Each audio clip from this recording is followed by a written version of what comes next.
The train slows as it enters the city, and the rhythm that carried you across fields and through distant suburbs begins to soften. Outside the window, the light has changed. It is early evening now, and the sky holds a pale glow, somewhere between silver and pearl. Buildings rise closer to the tracks, their stone faces worn smooth by decades of rain and sun. You feel the train ease forward, gliding beneath iron-framed canopies, and then it stops. You gather your things slowly. There is no rush. The carriage empties around you, but you wait a moment longer, letting the stillness settle. When you step down onto the platform, the air is cooler than you expected. It carries a faint dampness, the kind that clings to stone and iron, and beneath it, something warmer. Bread, perhaps, or roasted chestnuts from somewhere beyond the station walls. The platform stretches wide and long, and above you, the vaulted ceiling opens into shadow. The light here is diffused, filtering down through high windows and mixing with the amber glow of old lamps. You walk slowly toward the main hall, your footsteps quiet against the worn stone. Around you, others move in the same unhurried way, their voices low, their figures drifting like shapes in a painting. The stone beneath your feet is smooth in some places, rough in others. You feel the texture through your shoes, the way certain patches have been worn down by thousands of footsteps, polished almost to glass, while other sections remain unchanged, their surface still holding the marks of the masons who laid them. You notice the seams between the stones, the narrow channels where dust and shadow gather. You pass through the grand hall without pausing. The ticket counters and information boards blur at the edges of your vision. What holds your attention is the quality of the light as it falls across the floor, the way it pools in corners and softens the edges of doorways.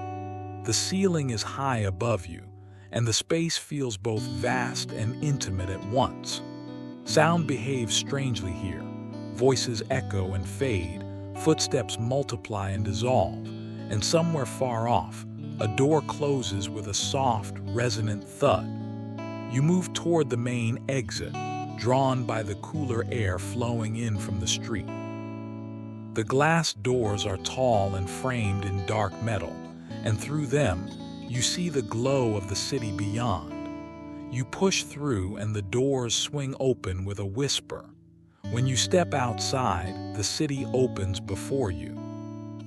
The street is wide and lined with buildings that seem to lean gently inward, their facades carved with details you cannot yet make out in the dimming light. The stone is pale, almost cream-colored, and it catches the last traces of daylight, holding them for a moment longer before releasing them into dusk. Street lamps are beginning to glow, their light warm and soft, casting long reflections on the pavement. The pavement itself is damp. It must have rained earlier, though the air is dry now. The dampness darkens the stone and turns the reflections into pools of amber and gold. You walk slowly, letting your eyes adjust, letting the rhythm of the city settle around you. There is movement here, but it is gentle, figures passing on the opposite side of the street, a bicycle rolling quietly over the cobblestones, a door closing somewhere behind a row of trees. You pause at the edge of the sidewalk and simply stand. The air touches your face, cool and faintly moist. You breathe it in. It tastes different from the air inside the station, cleaner, sharper, carrying with it the faint scent of leaves and stone and something else you cannot name. You let it fill your lungs, and when you exhale, the tension in your shoulders begins to ease. The street ahead curves gently to the left and you follow it. The buildings here are tall, 5 or 6 stories, with shuttered windows and narrow balconies. Some of the shutters are painted a soft green, others a faded blue.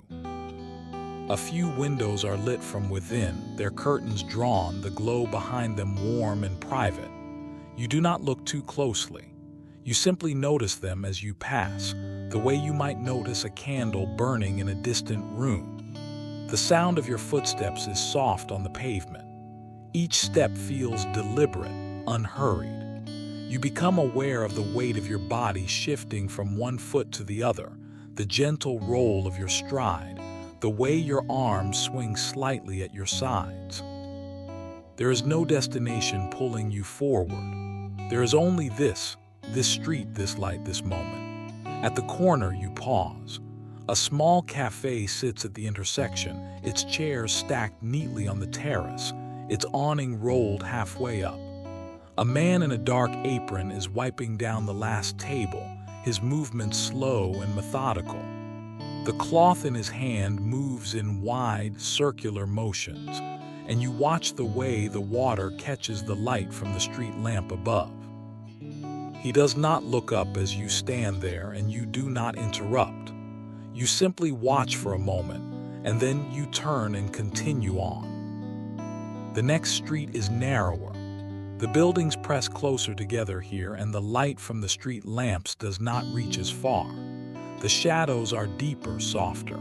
You walk more slowly now, letting your hand trail along the rough stone of a wall. The surface is cool beneath your fingers, textured with age, with layers of weather and time. You feel the grooves and divots, the places where mortar has crumbled and been replaced. Your fingertips trace the outlines of individual stones, each one slightly different in size and shape, fitted together like pieces of an ancient puzzle. A window above you is open, and you hear the faint sound of a piano. The notes are slow and tentative, as though someone is practicing a piece they have played many times before. The melody is simple, repeating with slight variations, and it drifts down into the street like falling leaves. You stop and listen. The sound mingles with the hum of the city, the distant rush of traffic, the rustle of leaves in unseen courtyards, the soft echo of footsteps on stone. You stand there for a long time, your hands still resting on the wall, your head tilted slightly upward. The music continues, unhurried, and you let it wash over you. When it finally stops, the silence that follows feels heavier, richer. You lower your hand and walk on. The street widens slightly, and you reach a small square, barely more than a widening in the street. In the center stands a fountain, its water flowing gently from a stone spout into a shallow basin. The water is clear, and the light from a nearby lamp catches it as it falls, turning it silver for a moment before it disappears into the basin below. You step closer and sit on the edge of the fountain. The stone is cold but not unpleasant. You rest your hands on your knees and listen to the water. The sound is soft and constant, a gentle pattering that fills the space around you. It is the only sound now, or the only one you notice. Everything else fades, the distant traffic, the rustle of leaves, the occasional voice from a window high above. There is only the water falling and the cool stone beneath you, and the pale glow of the street lamp casting your shadow long and faint across the cobblestones. There is no one else here. The square is empty, or nearly so. A figure passes through the far corner, moving toward a lit doorway, and then the space is yours again. You do not feel alone. You feel held, surrounded by the quiet presence of the buildings, the trees, the stones that have stood here long before you arrived and will remain long after you leave. You sit for a while, your hands folded in your lap, your gaze resting on the water. Small ripples spread across the surface of the basin, catching the light, distorting it, and then smoothing out again. You watch this happen over and over, the same pattern repeating with endless variation, and you feel your breathing slow to match the rhythm of the water. After a while, you stand. Your legs feel loose and relaxed, and when you begin walking again, your steps are lighter than before. The street ahead curves gently downward, and you follow it without thinking, letting your feet find the way. The buildings here are different, older perhaps, or simply less adorned. Their facades are plain, punctuated by tall wooden doors with iron handles and narrow slots for mail. Some of the doors are painted, others left bare, the wood darkened by years of rain. You pause in front of one and notice the grain of the wood, the way it swirls and loops, forming patterns that resemble waves or clouds. The iron handle is worn smooth in places, darkened by the touch of countless hands. Beside the handle, a small brass nameplate is mounted to the stone, its surface scratched and tarnished. You cannot read the names engraved there. The light is too dim, but you run your fingers over the raised letters, feeling their shapes, their history. You move on. The street opens into another, slightly wider, and here the shops begin to appear. They are closed now, their windows dark, but you can see the shapes of things inside. Books stacked on tables, rolls of fabric leaning against walls, rows of bottles catching the faint glow from the street. You stop in front of a bakery. The window is fogged slightly at the edges, and through it you see empty shelves, a wooden counter, a chair pushed back as though someone has just stood up and walked away. The smell of bread lingers in the air, faint but unmistakable. It mixes with the scent of damp stone and the faint sweetness of flowers from a shop you passed a moment ago. You breathe it in slowly, letting it fill your lungs, letting it remind you of other places, other evenings. You exhale and continue on. The street slopes downward more steeply now, and you feel the change in your legs, the gentle pull of gravity drawing you forward. The buildings grow taller as you descend, their facades more ornate. You notice carvings above the doorways, faces, flowers, vines that twist and curl, and you slow your pace to take them in. The details are endless, each one different, each one crafted by hands that worked here long ago. You could spend hours here, tracing each line with your eyes, but you do not. You simply notice and move on. At the bottom of the slope, the street widens into a boulevard. The trees here are tall and bare, their branches reaching across the street to form a canopy overhead. The light from the street lamps filters through the branches, casting intricate shadows on the pavement below. You walk beneath them slowly, your eyes following the patterns of light and dark, the way they shift and change with each step you take. The shadows seem to move with you, flowing around your feet like water. There are more people here, but not many. A couple walks arm in arm on the opposite side of the street, their voices low and soft, their words indistinct. A woman stands at a bus stop, her coat pulled tight around her, her gaze fixed on something far down the boulevard. A dog trots past, its leash trailing behind it, and a moment later, a man follows, calling softly, his voice patient and unhurried.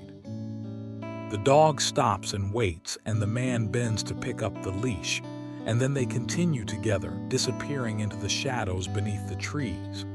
You continue walking.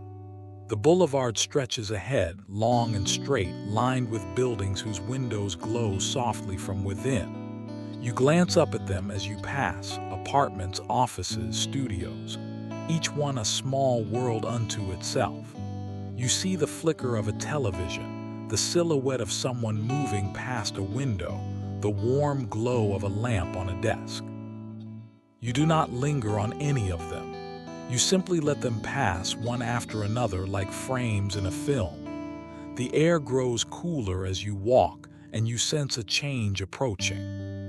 The scent on the breeze is different now, fresher, greener, carrying with it a hint of dampness and open space.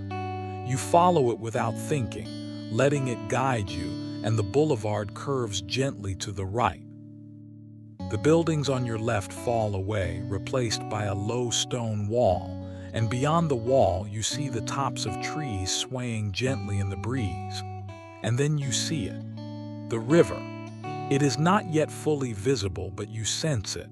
The openness beyond the buildings, the way the light changes, becoming softer and more diffused, the soft sound of water moving over stone. You walk toward it, your steps slow and steady, and the city around you seems to quiet, as though it too is listening, as though it too is waiting for you to arrive at the water's edge. You reach the stone wall that borders the river and you rest your hands on its surface. The stone is cold and slightly rough, worn smooth in places by weather and time. You stand there for a moment, looking out over the water, and the city opens before you in a new way. The Seine moves slowly, its surface dark and glossy in the fading light.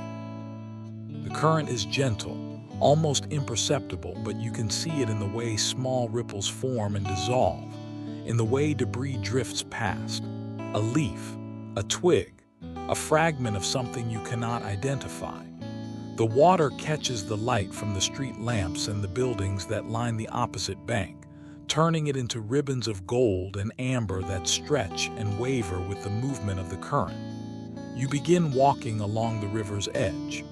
The path is wide and paved with flat stones that have been laid in careful rows. Your footsteps are soft here, cushioned by the smoothness of the stone, and you walk slowly, letting your eyes trace the line where the water meets the embankment. The wall beside you rises waist-high, and every few steps you rest your hand on it, feeling its solidity, its coolness. To your left, the buildings rise tall and elegant, their windows glowing softly. Some are lit with warm yellow light, others with the cooler blue of televisions or computer screens. You do not focus on any single window. You let them blur together, a mosaic of light and shadow that shifts as you move. To your right, the river stretches wide and calm, its far bank lined with more buildings, more trees, more lights that mirror themselves in the water. You pass beneath the first bridge. It is stone arching high above you, its underside carved with ribs and curves that disappear into shadow.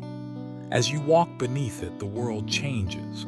The light dims and the sound of the city becomes muffled, distant. You hear the echo of your footsteps now, bouncing off the stone above and around you. The air is cooler here, and it smells of damp stone and algae and the river itself, a scent that is neither pleasant nor unpleasant, simply present. You slow your pace even further, letting the darkness enfold you. Above, you can see the rough texture of the stone, the places where mortar has darkened with age, the iron brackets that once held torches or lamps. You reach up and let your fingers brush the underside of the bridge, feeling the cold, damp surface, the slight give of moss in the crevices. And then you emerge on the other side and the light returns. It feels brighter now, more vivid, though nothing has changed. It is only your eyes adjusting, your senses recalibrating. You blink and continue walking. The path curves gently, following the shape of the river. You notice a bench ahead, set back slightly from the wall, and you move toward it. The bench is made of wood and iron, its slats worn smooth by years of use. You sit down slowly, easing your weight onto the seat, and you let your hands rest on your knees. From here, you have a clear view of the river. It stretches before you, wide and unbroken, its surface shifting constantly in small, subtle ways. You watch a piece of driftwood float past, spinning slowly as it moves with the current. It catches on a small eddy near the embankment, circles once, twice, and then releases, continuing downstream. You follow it with your eyes until it disappears beneath the next bridge. A boat passes in the distance. It is long and low, its hull dark, its windows lit from within. You can see figures moving inside, though you cannot make out their faces or what they are doing. The boat moves slowly, almost lazily, and it leaves a gentle wake that spreads across the water in smooth, symmetrical lines. The wake reaches the embankment below you and breaks against the stone with a soft slapping sound again and again until the water settles and smooths once more. You sit for a long time. The bench is hard beneath you but not uncomfortable. The cold seeps through your clothes, but it does not bother you. You simply sit and watch the river, and the river moves, and the city around you continues its quiet breathing. After a while, you stand and continue walking. Your legs feel stiff at first, but after a few steps, they loosen and the rhythm returns. You pass another bench and then another, each one occupied by a solitary figure. Someone reading under a lamp, someone staring out at the water, someone simply sitting with their hands folded in their lap. You do not disturb them. You do not even look at them directly. You simply pass by, a quiet presence among other quiet presences. The path descends slightly, bringing you closer to the water's edge. Here, the embankment is lower and you can see the river more clearly.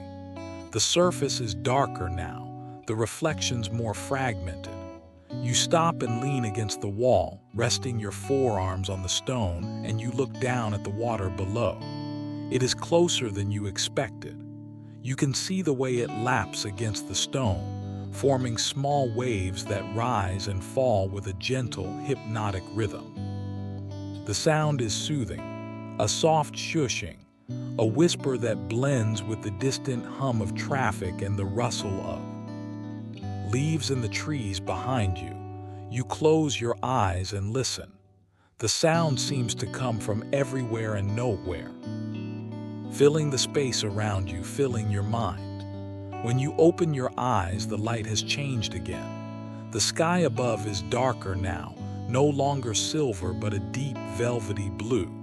The street lamps burn brighter, their light more defined, and the reflections on the water are sharper, more vivid. You can see each lamp reflected as a glowing orb, wavering and shifting with the movement of the current. You straighten and walk on. The path rises again, bringing you level with the top of the embankment, and ahead you see another bridge. This one is different, metal, not stone, its framework intricate and delicate, crisscrossing in geometric patterns that cast complex shadows on the water below. You walk toward it slowly, your eyes tracing the lines of the structure, the way the metal curves and intersects, the way the light catches on the rivets and joints. As you approach, you see someone standing on the bridge, leaning over the railing, looking down at the water. They do not move as you draw near, and you do not disturb them. You step onto the bridge and feel the slight give of the metal beneath your feet, the faint vibration that runs through the structure. The railing is cold and smooth under your hands, and you grip it lightly as you walk. Halfway across, you stop. You turn and lean against the railing, looking out over the river. From here, you can see both directions, upstream and downstream, and the view stretches long and unbroken. The water flows toward you from the left, curving gently around a bend, and it flows away to the right, disappearing beneath the next bridge in the distance. The lights of the city line both banks, and they reflect on the water in long, shimmering streaks that tremble and dance. You rest your chin on your hands and simply watch. A small boat passes beneath the bridge, its engine humming softly. You feel the vibration through the railing, a faint tremor that travels up your arms and into your chest. The boat emerges on the other side and continues downstream, its red and green navigation lights blinking slowly, rhythmically, until they fade into the distance. The wind picks up slightly, and you feel it on your face, cool and fresh. It carries the scent of the river and something else, a faint trace of rain, perhaps, or the promise of it. You breathe deeply, filling your lungs, and when you exhale, the tension in your body eases a little more. You stand there for a long time. People pass behind you, their footsteps soft on the metal grating of the bridge, but you do not turn to look. You remain facing the water, watching the light, listening to the sound of the current and the wind and the city breathing quietly around you. Eventually, you push away from the railing and continue across the bridge. On the other side, the path widens into a plaza, and you see benches arranged around a small garden. The plants are winter bare, their branches skeletal against the glow of the street lamps, but the space feels open and welcoming. You walk through it slowly, letting your eyes wander over the shapes of the benches, the low iron fence that borders the garden, the scattered leaves that have gathered in the corners. Beyond the plaza, the path continues along the river. You follow it, and the buildings on your left grow quieter, their windows fewer and farther between. The river widens here, or perhaps it only seems that way because the embankment curves outward, giving you a broader view. You can see the opposite bank more clearly now. The silhouettes of buildings, the glow of windows, the bare branches of trees swaying gently in the breeze. You pass under another bridge, and this time you do not slow. You walk through the shadow and emerge on the other side without pausing, and the rhythm of your steps carries you forward. The path is emptier now. The benches are vacant, the figures you saw earlier have disappeared, and you are alone with the river and the night. You stop at a place where the embankment juts out slightly, forming a small promontory. There is no railing here, only a low curb that separates the path from the water below. You stand at the edge and look down. The water is dark and smooth, reflecting nothing but the faint glow of the sky. You can hear it more clearly here, the soft lapping against the stone, the gurgle and swirl of the current as it moves around the promontory. You crouch down, balancing on the balls of your feet, and you reach out to touch the stone. It is damp and cold, slick with algae in places. Your fingers trace the edge where the stone meets the water, and you feel the gentle pulse of the current, the way it pushes and pulls, never still, always moving. You stay there for a while, crouched low, your hand resting on the stone, your eyes fixed on the water. The city feels far away now, even though it surrounds you. The lights, the buildings, the streets, all of it has receded, leaving only this: the river, the stone, the night. When you finally stand, your legs are stiff and you stretch slowly, rolling your shoulders, tilting your head from side to side. The movement feels good, grounding. You take a deep breath and continue walking. The path narrows again and the trees press closer on your left, their branches forming a canopy overhead. The light is dimmer here, filtered through the leaves, and the shadows are deeper. You walk slowly, your hand trailing along the wall, and you listen to the sound of your footsteps on the stone, the rustle of leaves above, the ever-present murmur of the river. Ahead, you see the glow of another bridge, and beyond it, the lights of the city stretching into the distance. But you do not hurry toward them. You move at the same slow, steady pace, letting the night deepen around you, letting the world grow quieter with each step. The water continues its endless flow beside you, and you continue walking, and the city breathes softly, and the night holds you in its gentle embrace. The night softens without announcement. You do not see the moment when darkness begins to thin, when the sky above the river shifts from black to charcoal to the palest gray. It happens gradually, imperceptibly, and you notice it only when you look up and realize that the buildings across the water have gained definition, that their edges are no longer blurred into shadow but clear and distinct against the lightning sky. You have been walking for hours, or perhaps only minutes. Time has lost its usual shape.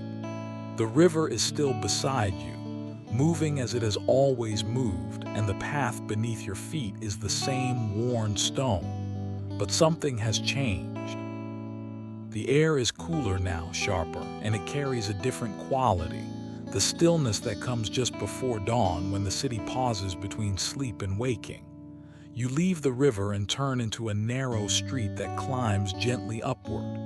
The buildings here are tall and close together, their facades still holding the blue-gray light of early morning. The windows are dark, shuttered, and the street is empty.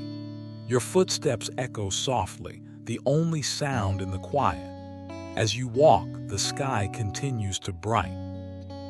It is not yet sunrise, but the promise of it hangs in the air. The light is soft and diffused, without source or direction, simply present. You can see more clearly now. The texture of the cobblestones beneath your feet, the iron grills over the ground floor windows, the small potted plants on a few of the balconies, their leaves still and damp with dew. You reach a wider street, and here you see the first signs of the city waking. A shutter opens on the second floor of a building, the sound sharp in the silence.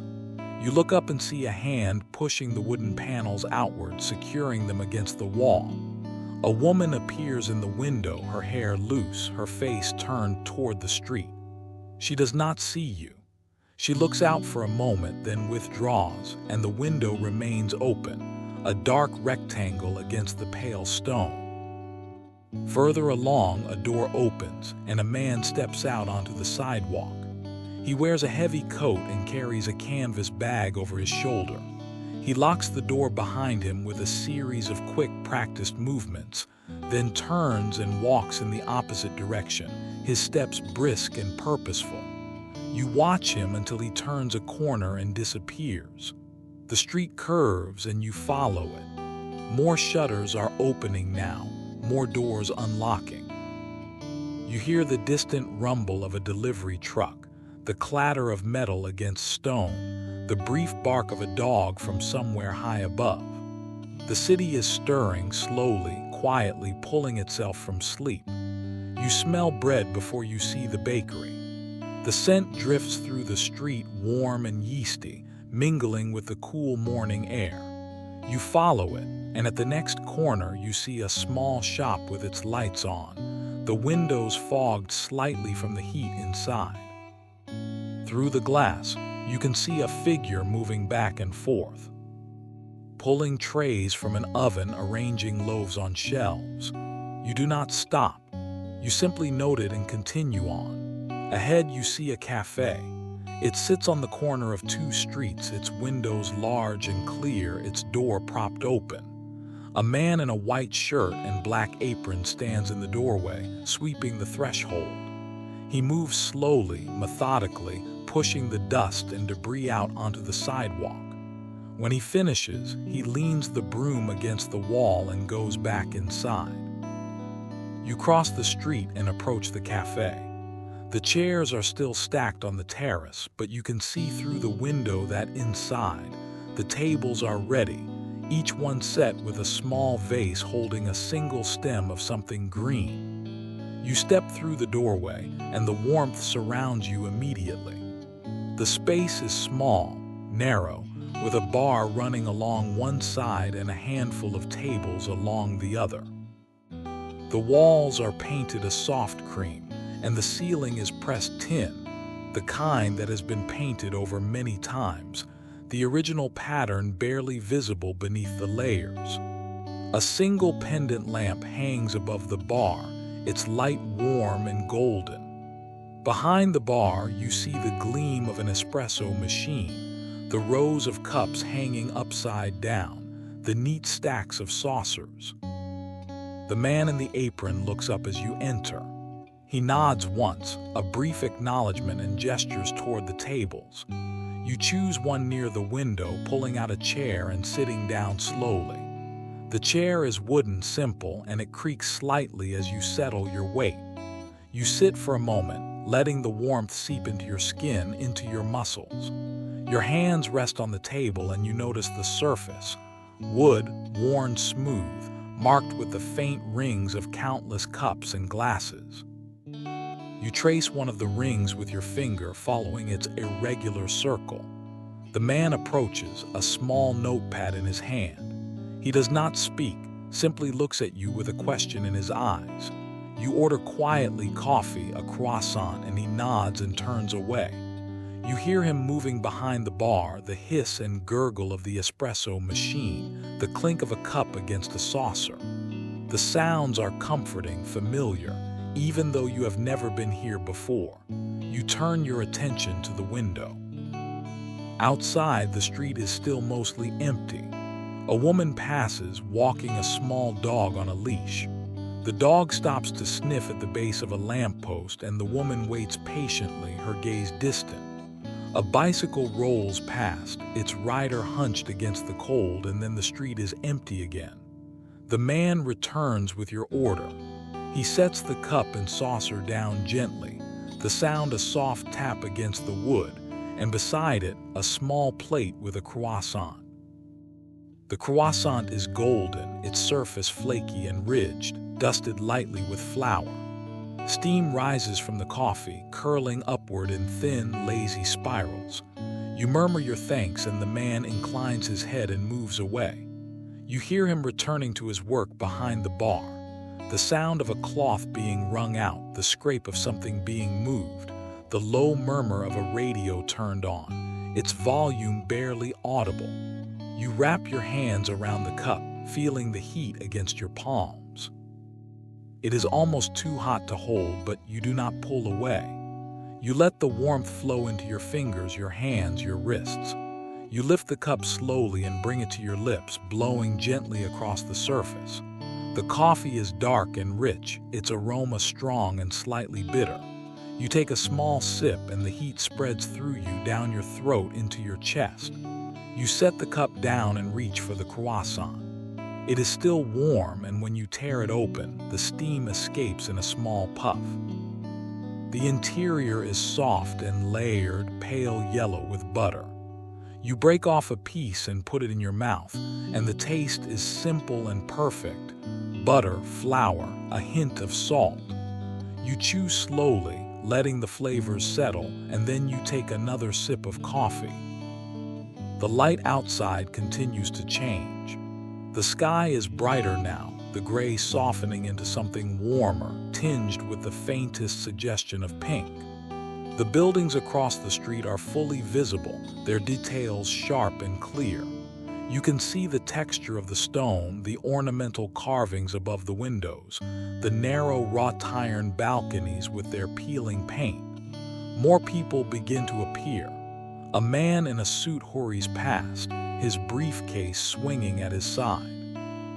Two women walk together, deep in conversation, their voices low and melodic. A delivery van pulls up across the street, and a driver gets out, opening the back doors and pulling out crates of vegetables. He carries them into a shop, disappearing inside, then emerges and returns to the van for more. You eat slowly, savoring each bite, each sip. There is no hurry. The cafe is quiet around you. Another customer enters, an older man in a wool coat and scarf, and he takes a seat at the bar, exchanging a few words with the owner. Their voices are soft, unhurried, punctuated by long pauses. You do not listen to the words, only to the rhythm of the conversation, the way it rises and falls. You finish the croissant and cradle the coffee cup in your hands. The surface of the coffee is smooth and dark, reflecting the light from the window. You watch the reflection shift as you tilt the cup slightly, and then you drink the last of it, feeling the final warmth spread through you. For a while, you simply sit. Your hands rest on the table, empty now, and you gaze out at the street. The world is waking fully now. Shops are opening, their metal shutters rolling up with a clatter. Cars begin to appear, moving slowly through the narrow streets. Voices multiply, blending into a low hum that fills the air. You feel the warmth of the cafe around you, the weight of your body in the chair, the gentle pressure of your feet against the floor. You feel rested even though you have not slept. You feel present even though your mind is quiet and still. Eventually, you stand. The movement is slow, deliberate. You reach into your pocket and leave a few coins on the table, and then you turn toward the door. The man behind the bar looks up and nods, and you nod in return. No words are exchanged. None are needed. You step out into the morning. The air is cooler than it was inside, but not cold. It touches your face, your hands, and you breathe it in deeply. The street stretches before you, washed in the soft light of early morning, and you begin to walk, your steps slow and easy, carrying you forward into the day. You walk through streets that grow wider as you move, the buildings pulling back from one another, allowing more sky to enter. The morning light is fuller now, no longer tentative but settled, and it falls evenly across the stone facades, illuminating details you could not see before. The carved lintels above doorways, the iron balconies with their curling patterns, the narrow chimneys rising against the pale sky. The street opens into a plaza, and the space expands around you. You slow your pace, taking in the sudden breadth of it. The plaza is paved with pale stone, cut into squares and laid in precise rows that stretch in all directions. The surface is clean and slightly damp, reflecting the sky in patches where water has pooled in shallow depressions. You walk across the plaza, and your footsteps sound different here, harder, more defined. Each step produces a small, sharp echo that travels outward and fades. You become aware of the rhythm of your walking, the measured pace, the way your weight shifts from heel to toe with each stride. Ahead, the buildings form a long, unbroken wall. They are pale, the color of cream or sand, and they rise in perfect symmetry. Rows of windows aligned with geometric precision, roof lines that run straight and level, columns that repeat at regular intervals. The scale is vast but not overwhelming. It simply is. You approach an archway that pierces the center of the long facade. The opening is tall and wide, framed by carved stone, and beyond it you see light and open space. You pass through and the world changes again. The courtyard beyond is immense. It stretches before you in all directions, bordered on every side by the same pale stone buildings. The ground is paved with the same precise squares of stone, and in the center, rising from the pavement, you see the pyramid. It is glass and metal, geometric and clean. The structure catches the morning light and holds it, refracting it into subtle shifts of brightness and shadow. The glass is clear in some places, tinted in others, and through it you can see the sky reflected and distorted, broken into triangular fragments. You walk toward it slowly. The courtyard feels empty, though you are not alone. A few figures move along the edges, distant and indistinct. Their presence does not intrude. They are simply part of the space, like the stones and the light in the sky. As you draw closer to the pyramid, you see the way it sits in the courtyard, centered perfectly, aligned with the buildings on all sides. The base is broad, and from it, the sides rise at sharp angles, meeting at a point far above your head. The metal framework is dark, almost black, and it forms a lattice of lines that divide the glass into smaller triangles, creating patterns within patterns. You stop a short distance away and simply stand. The pyramid is before you, still and silent. The light moves across its surface as clouds drift overhead and the reflections shift. Now bright, now dim, now fragmented into a mosaic of sky and stone. You circle slowly around the base, your eyes tracing the geometry of the structure. Each angle is precise, each line intentional. There is no softness here, no irregularity. Everything is measured, deliberate. And yet it does not feel cold. The light that passes through the glass warms it, gives it life. You stop on the far side and look back toward the archway through which you entered. The courtyard stretches between you and it, a vast plain of pale stone, and the buildings frame the space on all sides. You see the repetition of windows, the rhythm of columns, the unbroken lines of roof lines against the sky. It is order made visible, symmetry given form.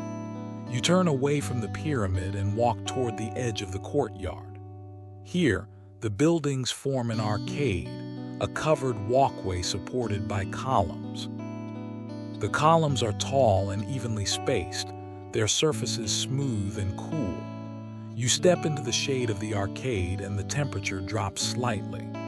The light is softer here, filtered and indirect. You rest your hand on one of the columns, feeling the stone beneath your palm. It is solid, unyielding, and very cold. You let your fingers trace the vertical grooves that run the length of the column, shallow channels that were carved long ago for reasons you do not think about. You simply feel them, nodding the regularity, the smoothness. You walk along the arcade, your footsteps echoing against the vaulted ceiling above. The sound is different here, fuller, rounder, as though the space is holding it and releasing it slowly. You listen to the rhythm of your steps, the way each one overlaps with the echo of the one before, creating a layered pattern of sound. At intervals, you pass doorways set into the walls, tall wooden doors with iron fittings, all of them closed. You glance at them as you pass, noting the grain of the wood, the patina of the metal, the small brass plaques beside each door. You do not stop. You simply continue along the arcade, letting the space unfold at its own pace. You emerge from the arcade into another section of the courtyard. This one is smaller, more intimate, though it is built on the same principles: pale stone, geometric precision, symmetry. In the center is a low fountain, its water flowing gently from a simple spout into a circular basin. The sound of the water is soft, a quiet burbling that blends with the ambient noise of the courtyard, the distant murmur of voices, the rustle of wind against stone, the occasional cry of a bird. You walk to the fountain and sit on its edge. The stone is cold, but you have grown used to the cold by now. You rest your hands on your knees and watch the water. It flows steadily without variation, and the surface of the basin ripples gently, catching the light in small, shifting patterns. You sit for a long time. The courtyard continues around you, but you are no longer part of its movement. You are still, and the stillness spreads through you, settling into your limbs, your chest, your thoughts. You breathe slowly, deeply, and with each exhale, you feel a little more of the tension leave your body. The sky above is pale blue now, clear and unmarked by clouds. The light is even and constant, and it fills the courtyard with a soft glow that makes everything appear slightly unreal, as though you are looking at the world through a fine gauze. Eventually, you stand. Your legs are stiff, and you stretch briefly, rolling your shoulders, flexing your fingers. The movement brings you back into your body, into the present moment. You turn away from the fountain and walk back toward the larger courtyard. The pyramid is still there, unchanged, its glass reflecting the sky and the buildings and the few people who move slowly across the pavement. You do not approach it again. You simply note its presence as you pass, the way you might note a tree or a lamppost, something that is part of the landscape, integrated and familiar. You walk along the edge of the courtyard, following the line of the buildings.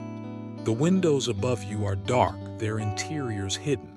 You see your own reflection in the glass as you pass, a figure moving slowly, a shadow against the brightness of the day. You do not linger on the image. You let it slide past, one moment among many. At the far end of the courtyard, you find another archway, smaller than the first but similar in design. You pass through it, and the courtyard falls away behind you. The street on the other side is narrower, quieter, lined with trees whose bare branches reach across the pavement.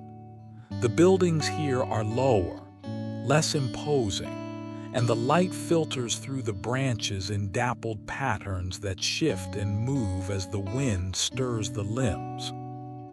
You walk beneath the trees and the sound of the courtyard fades. The echoes of footsteps, the murmur of voices, the flow of water, all of it recedes into the distance, replaced by the softer sounds of this new space. You hear the wind in the branches, the rustle of dead leaves skittering across the pavement, the distant hum of traffic from a larger street beyond. The street slopes gently downward and you follow it, letting gravity guide you. The buildings on either side are quiet, their windows shuttered or curtained. A cat sits on a windowsill, watching you with unblinking eyes as you pass. You glance at it and it does not move, and then you are past and it is behind you. The slope increases and you feel the pull more strongly now. Your steps quicken slightly, not from urgency but simply from the natural rhythm of descent. The street curves to the right and you follow the curve, and ahead you see a gap between the buildings, a space that opens onto something wider. You reach the gap and step through, and the river appears before you once more. The water is brighter in the morning light, its surface glinting and shifting. The far bank is clear and distinct, and you can see the details you could not see in the darkness.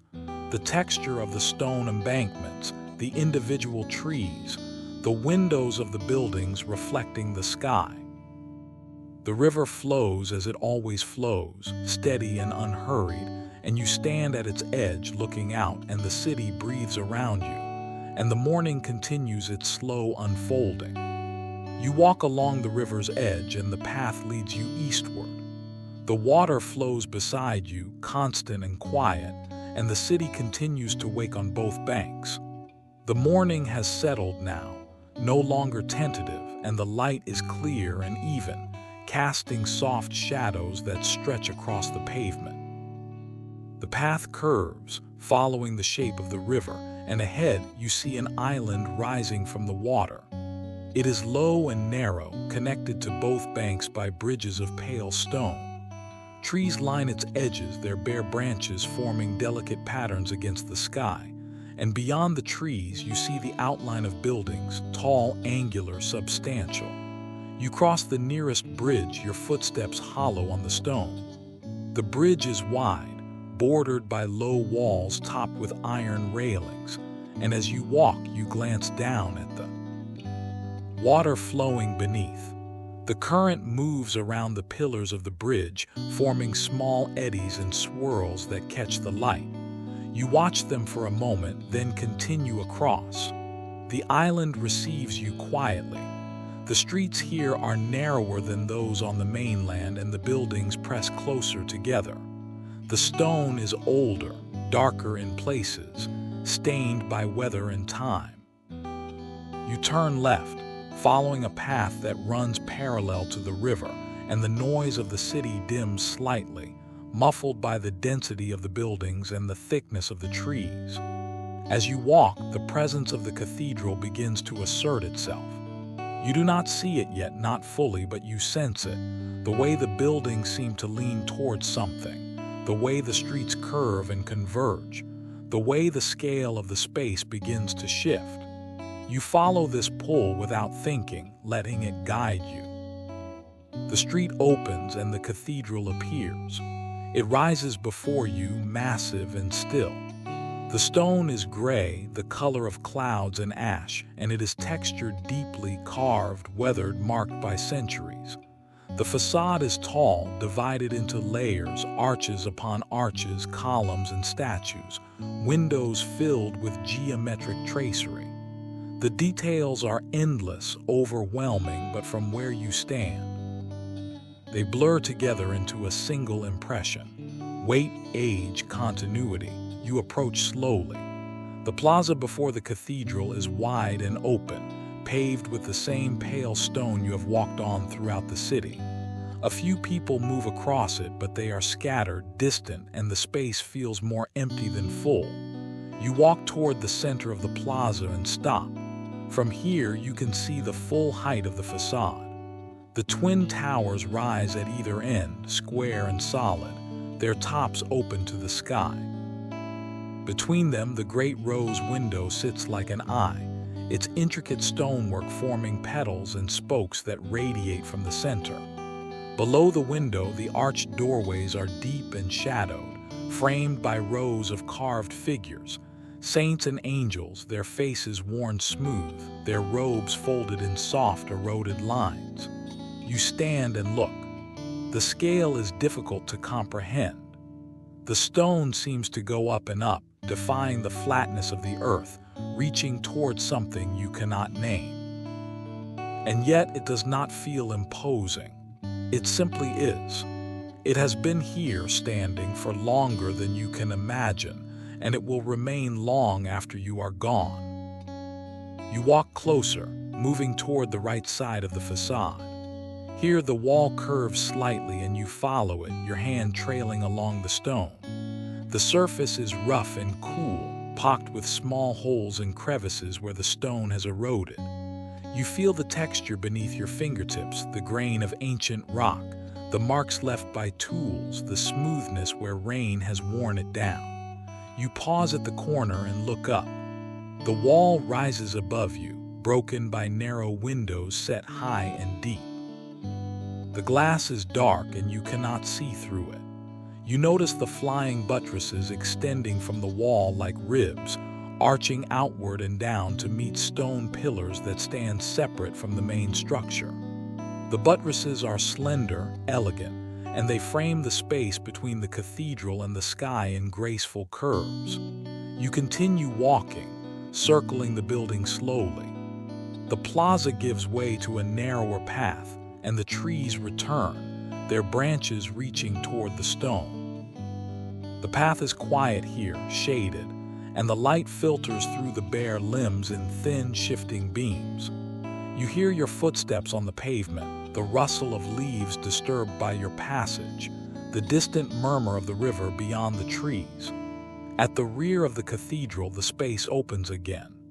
You see the apse, the rounded end of the building with its radiating chapels and tiered buttresses. The stone here is darker, more weathered, and patches of moss cling to the lower sections where moisture has accumulated.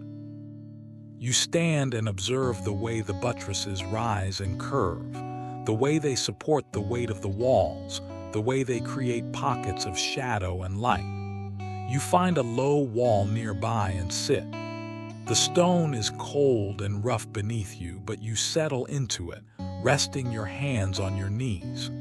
From here, you can see both the cathedral and the river beyond.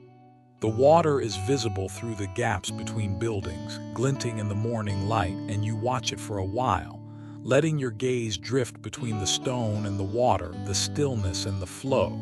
Time passes. You do not count the minutes. You simply sit and the world continues around you. A pigeon lands on the pavement nearby, pecking at something invisible, then takes flight again with a soft flutter of wings. A woman walks past with a child, their voices low and melodic, speaking a language you do not understand. The child points at the cathedral and the woman nods and they continue on. After a while, you stand and walk back toward the river's edge. The path descends slightly, and you find yourself at the tip of the island, where the land narrows to a point and the water flows on both sides. There is a small garden here, enclosed by iron. Railings with benches set among the bare trees. You step inside and walk to the far end, where the railing overlooks the river. You rest your hands on the railing and look out. The river splits around the island, flowing in two directions, and ahead in the distance, you can see where the two channels rejoin. The water is calm, its surface broken only by the occasional ripple or the wake of a passing boat. The light reflects off the surface in scattered points, dancing and shifting with the movement of the current. You stand there for a long time. The cold from the railing seeps into your hands, but you do not pull away. You watch the water and you watch the light and you watch the city on the far banks, The buildings, the trees, the bridges that span the river at regular intervals. Everything is still, and everything is moving, and you are held between the two. A boat passes, long and flat, carrying passengers who sit beneath a glass canopy. The boat moves slowly, and you can see the faces of the people inside, some looking out at the water, others talking quietly among themselves. The boat leaves a wake that spreads outward in smooth, symmetrical lines, and you watch the waves reach the embankment below you, breaking gently against the stone. Eventually, you turn away from the river and walk back through the garden. You pass the benches, the empty flower beds, the trees with their gnarled trunks and reaching branches. You exit through the iron gate and return to the path that circles the island. You walk along the southern edge now, where the buildings are older and more densely packed. The streets are narrow here, barely wide enough for two people to pass, and the buildings rise on either side, their facades close and unadorned. You see shuttered windows, wooden doors with iron latches, small balconies with potted plants that have long since withered. The path curves, and you find yourself in a small square. In the center is a tree, old and thick, its bark deeply grooved, its branches spreading wide despite the season. Beneath the tree is a bench, and you sit down, tilting your head back to look up through the branches. The sky is visible in fragments divided by the dark lines of the limbs, and you watch the way the branches move slightly in the breeze, swaying almost imperceptibly. You close your eyes and listen. The sounds of the city are muted here, the traffic distant, the voices few. What you hear most clearly is the wind moving through the bare branches, a soft sighing that rises and falls in gentle waves. You hear the creak of wood, the rustle of something caught in the fork of a branch, the faint whisper of air moving across stone. When you open your eyes, the light has shifted slightly. The sun is higher now, and the shadows are shorter, less defined. You stand and stretch, feeling the stiffness in your legs and back, and you walk on. The path brings you to another bridge, smaller than the first, and you cross it slowly. Your hand trails along the stone railing, and you feel the rough texture, the places where the stone has chipped and worn. Halfway across, you stop and look back at the island. The cathedral is visible above the roofline of the other buildings, its towers rising into the clear sky, and you stand there for a moment, taking it in one last time. The weight of it, the permanence, the quiet dignity. Then you turn and continue across the bridge. The mainland receives you, and the streets widen again, and the rhythm of the city changes once more. But you carry with you the stillness of the island, the presence of the stone, the memory of light on water, and you walk forward, steady and calm, into the unfolding day. You leave the river behind and move into streets that slope gradually upward. The incline is gentle at first, barely noticeable, but you feel it in your legs, in the way your weight shifts with each step. The buildings here are different, smaller, less uniform, their facades painted in faded colors that might once have been bright but now are softened by sun and weather into muted pastels. The street narrows as you climb, and the pavement changes from smooth stone to rougher cobblestones that shift slightly under your feet. You walk more carefully now, watching where you place each step, feeling the unevenness through your soles. The buildings press closer on either side, their walls nearly touching overhead in places, creating tunnels of shadow that you pass through slowly. You turn a corner and the street becomes steeper. Here the cobblestones give way to steps, broad, shallow steps made of pale stone, worn smooth in the center where countless feet have climbed before you.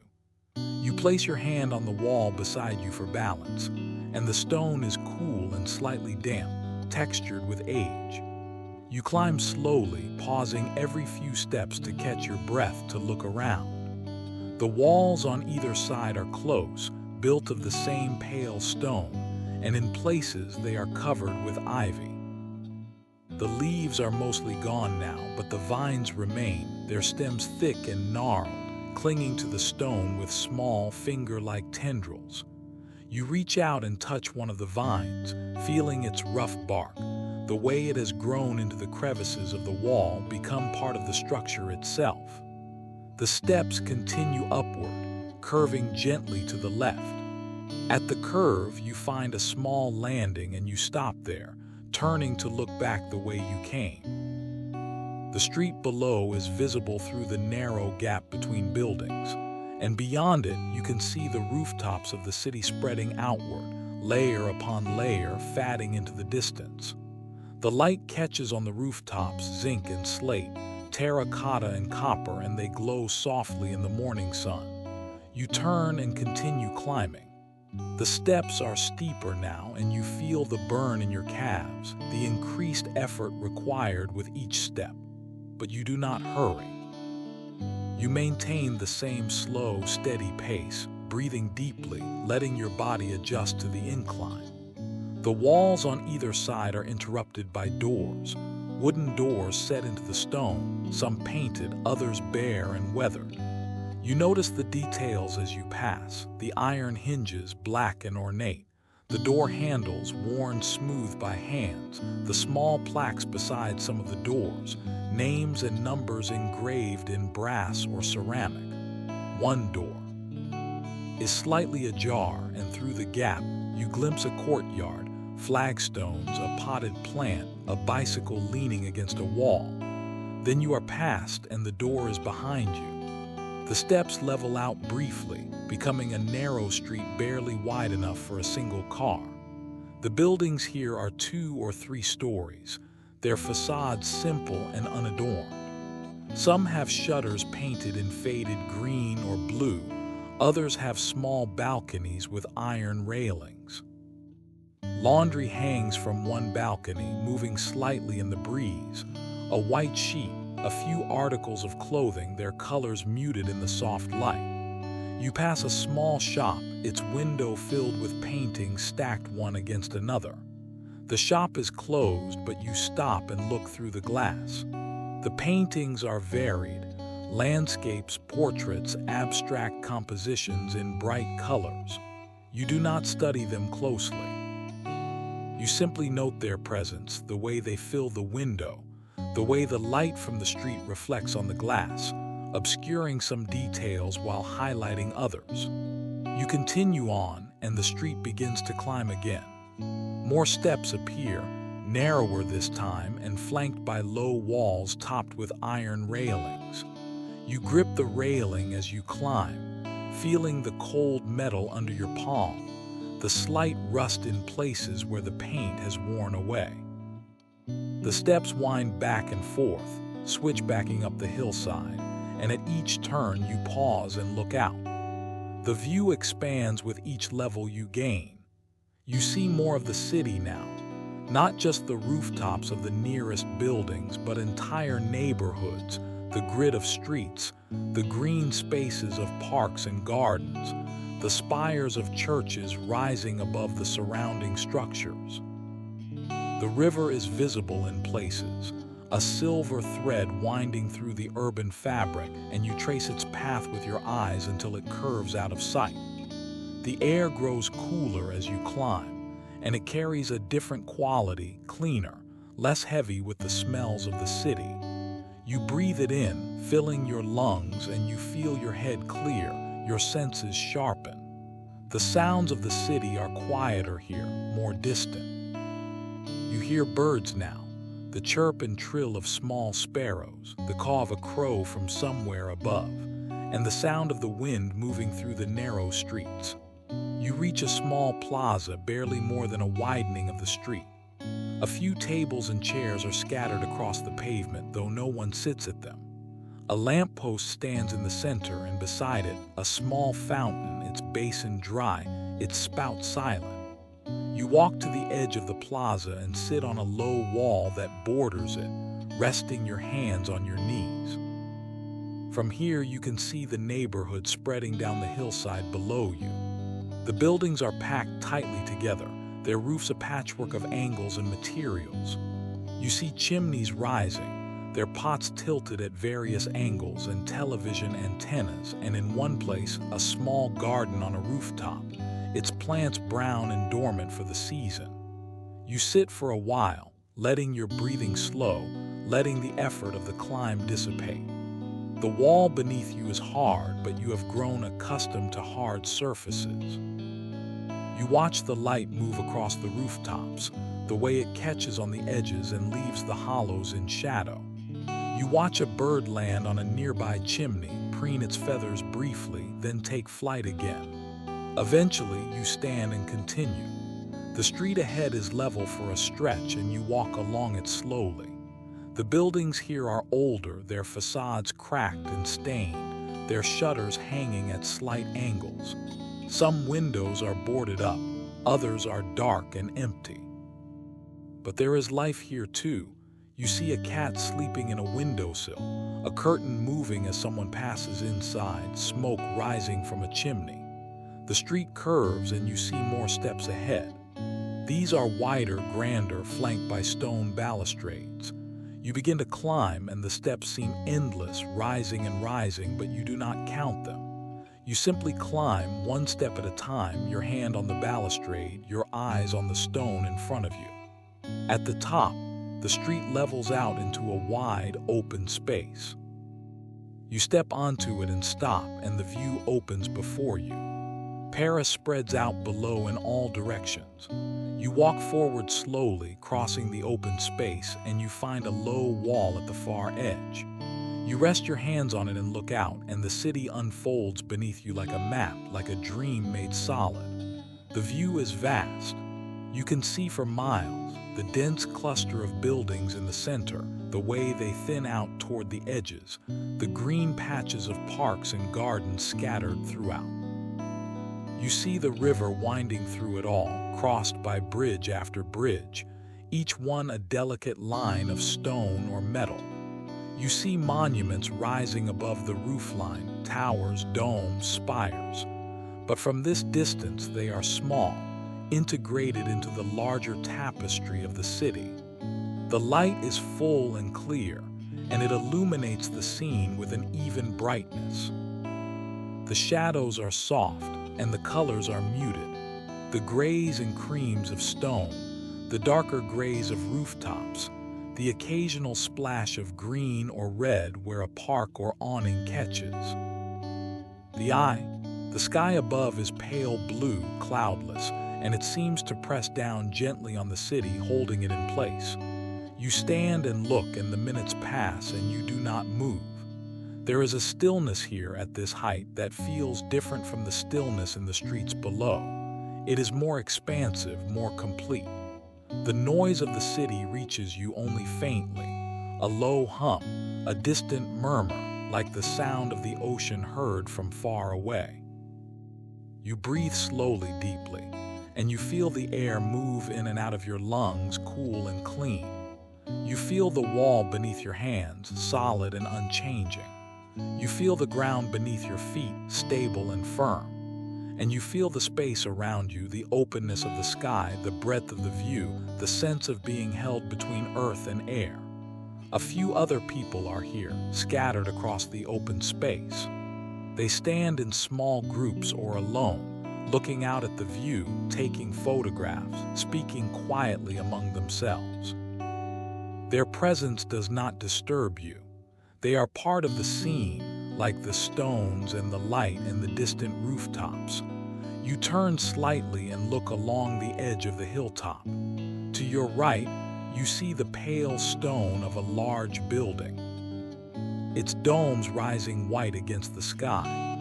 You do not approach it. You simply note its presence, the way it anchors this end of the hill, the way its color stands out against the muted tones of the surrounding structures. You turn back to the view. The sun has climbed higher now, and the light has changed slightly. It is warmer, more golden, and it casts longer shadows that stretch across the rooftops below. You watch the shadows move, almost imperceptibly, as the sun continues its arc across the sky. You notice details now that you did not see before. You see the way the streets below form patterns, radial lines extending from central points, grids of perpendicular intersections, curves that follow the path of old walls or rivers. You see the variation in the rooftops, some flat, some pitched, some with terraces and gardens. You see the glint of windows catching the sun, thousands upon thousands of them, each one a small square of light. You see the movement of the city cars on distant streets, tiny from this height, their motion slow and fluid. You see the shapes of people in the parks, walking along paths, sitting on benches. You see boats on the river, leaving thin wakes that spread and fade. Everything is moving, always moving, and yet from here, it all seems still, suspended, eternal. You stand for a long time and the world stretches before you, and you are part of it and separate from it at once. You feel small, held within the vastness of the city, and you feel large, encompassing it all within your vision, within your awareness. The wind picks up slightly and you feel it on your face, cool and constant. It carries the scent of the city, stone and smoke, bread and exhaust, rain and earth. You close your eyes and let the wind touch you.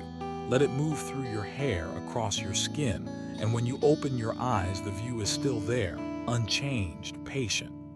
Eventually, you step back from the wall. You turn and look around the open space once more, taking it in, the stones, the people, the pale building with its domes, the sky above. You breathe deeply one last time and then you begin to walk. You find a different set of steps on the far side of the space, leading downward.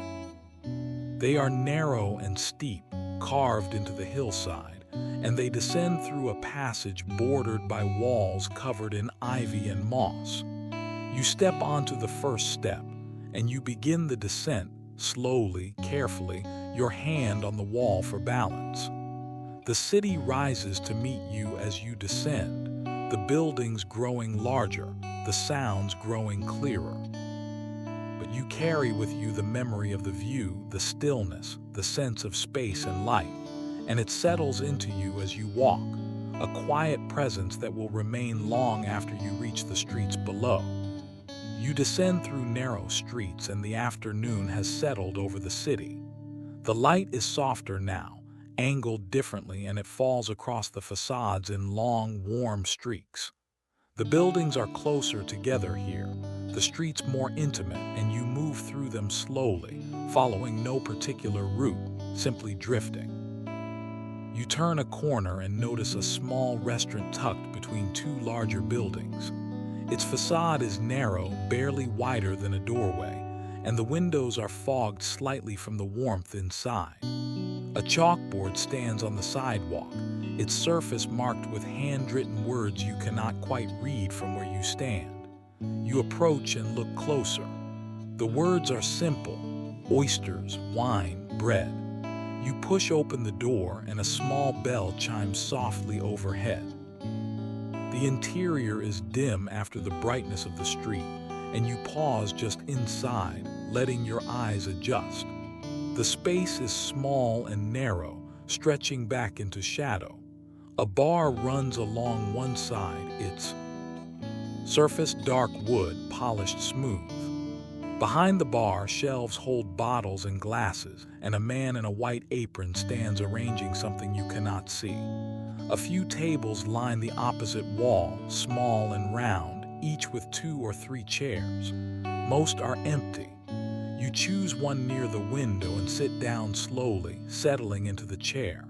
The seat is worn, the wood slightly loose, and it creaks as you adjust your weight. The window beside you faces the street, and through the fogged glass, you see the shapes of people passing, blurred figures moving left and right, their forms indistinct. The light from outside filters through the fog in a diffuse glow, and it illuminates the table in front of you with a soft, even brightness. The man from behind the bar approaches. He carries a small towel in his hand, and he wipes the table in front of you with slow, methodical movements. He does not speak, simply looks at you with a question in his eyes. You ask for oysters and a glass of white wine, and he nods once and turns away. You sit and wait. The restaurant is quiet, filled with a low hum of ambient sound, the clink of glass behind the bar, the murmur of a conversation from a table in the back, the soft hiss of water running somewhere out of sight.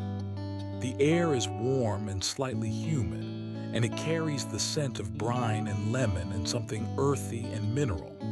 The man returns carrying a wide, shallow plate. He sets it down in front of you carefully, and the plate is covered with a bed of crushed ice. Nestled in the ice are 6 oysters, their shells rough and irregular, their interiors hidden. Beside the plate, he places a small dish with lemon wedges and a tiny bowl of dark vinegar with shallots.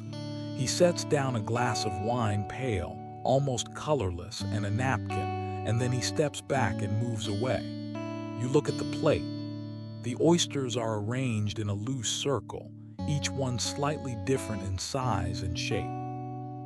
The shells are gray and white, ridged and pocked with small barnacles and bits of something that might be seaweed. The ice beneath them is already beginning to melt, small droplets of water forming and running down the sides of the shells.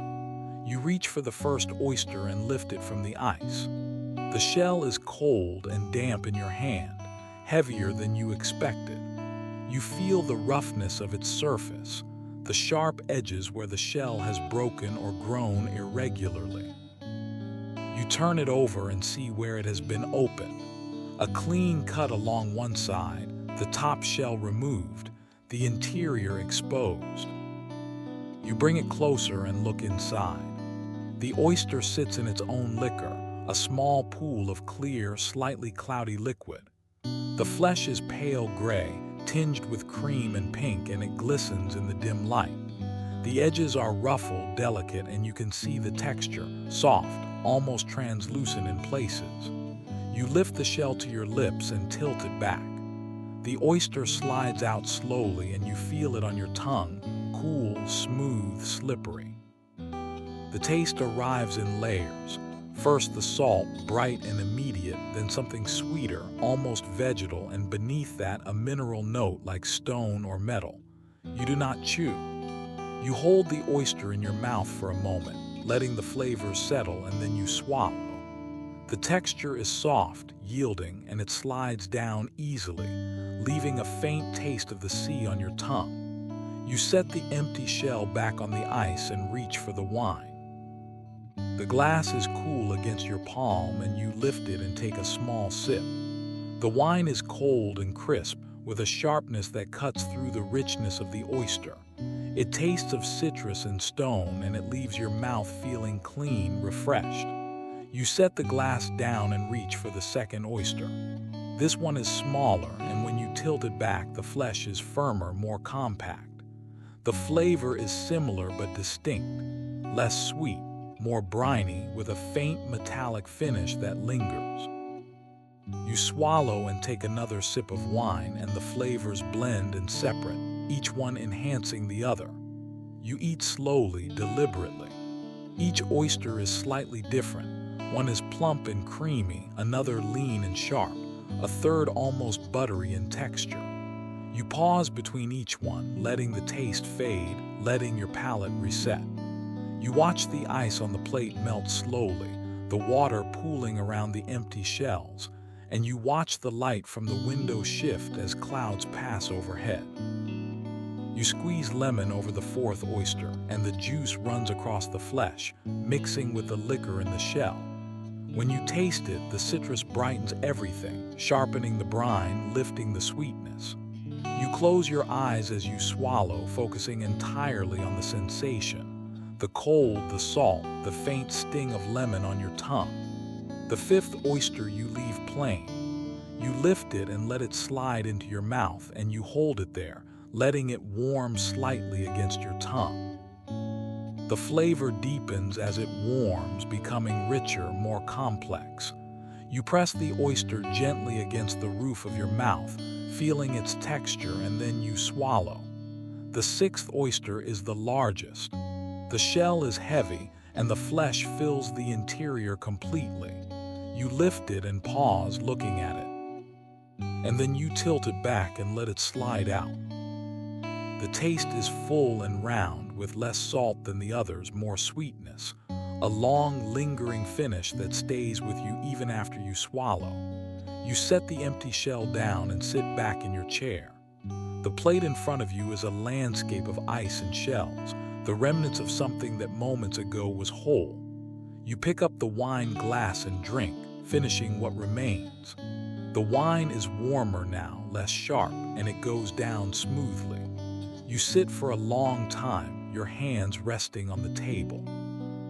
The restaurant continues around you, the quiet conversation in the back, the movement of the man behind the bar, the occasional sound of the door opening and closing as someone enters or leaves. But you are apart from it, held in the stillness that follows eating, the quiet satisfaction of hunger met. Your fingers are damp from the ice and the shells, and you wipe them on the napkin, feeling the rough texture of the cloth. You notice the small details of the table, the grain of the wood, the places where the varnish has worn away, the initials someone has carved into one corner, faint and barely visible. The man returns and asks if you would like anything else. You shake your head, and he nods and places a small slip of paper on the table, folded once. You reach into your pocket and leave coins beside the paper, and the man collects them with a murmur of thanks. You do not count the coins.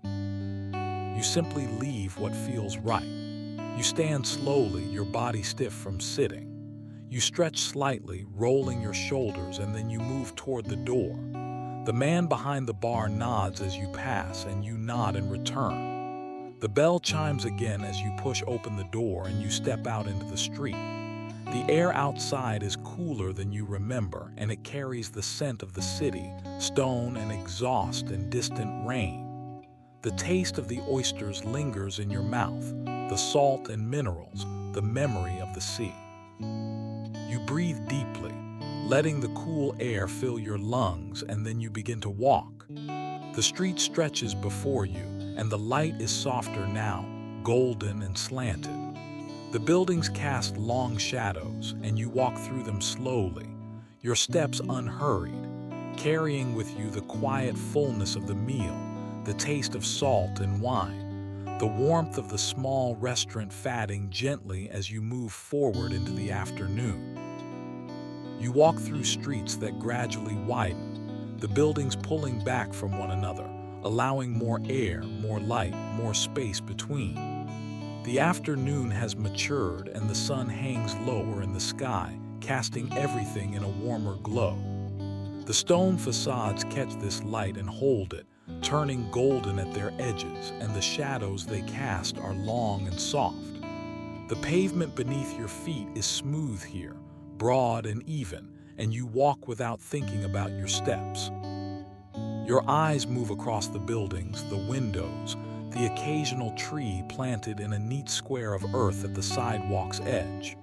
The trees are bare, their branches reaching upward in intricate patterns, and the light filters through them, creating shifting mosaics on the ground. You sense a change ahead, a widening of perspective, an opening. The street you are on joins a larger boulevard, and as you reach the intersection, the world expands around you. The boulevard is wide, impossibly wide, with multiple lanes of traffic flowing in both directions. But the traffic is distant, contained, moving in steady streams that seem almost orderly from where you stand.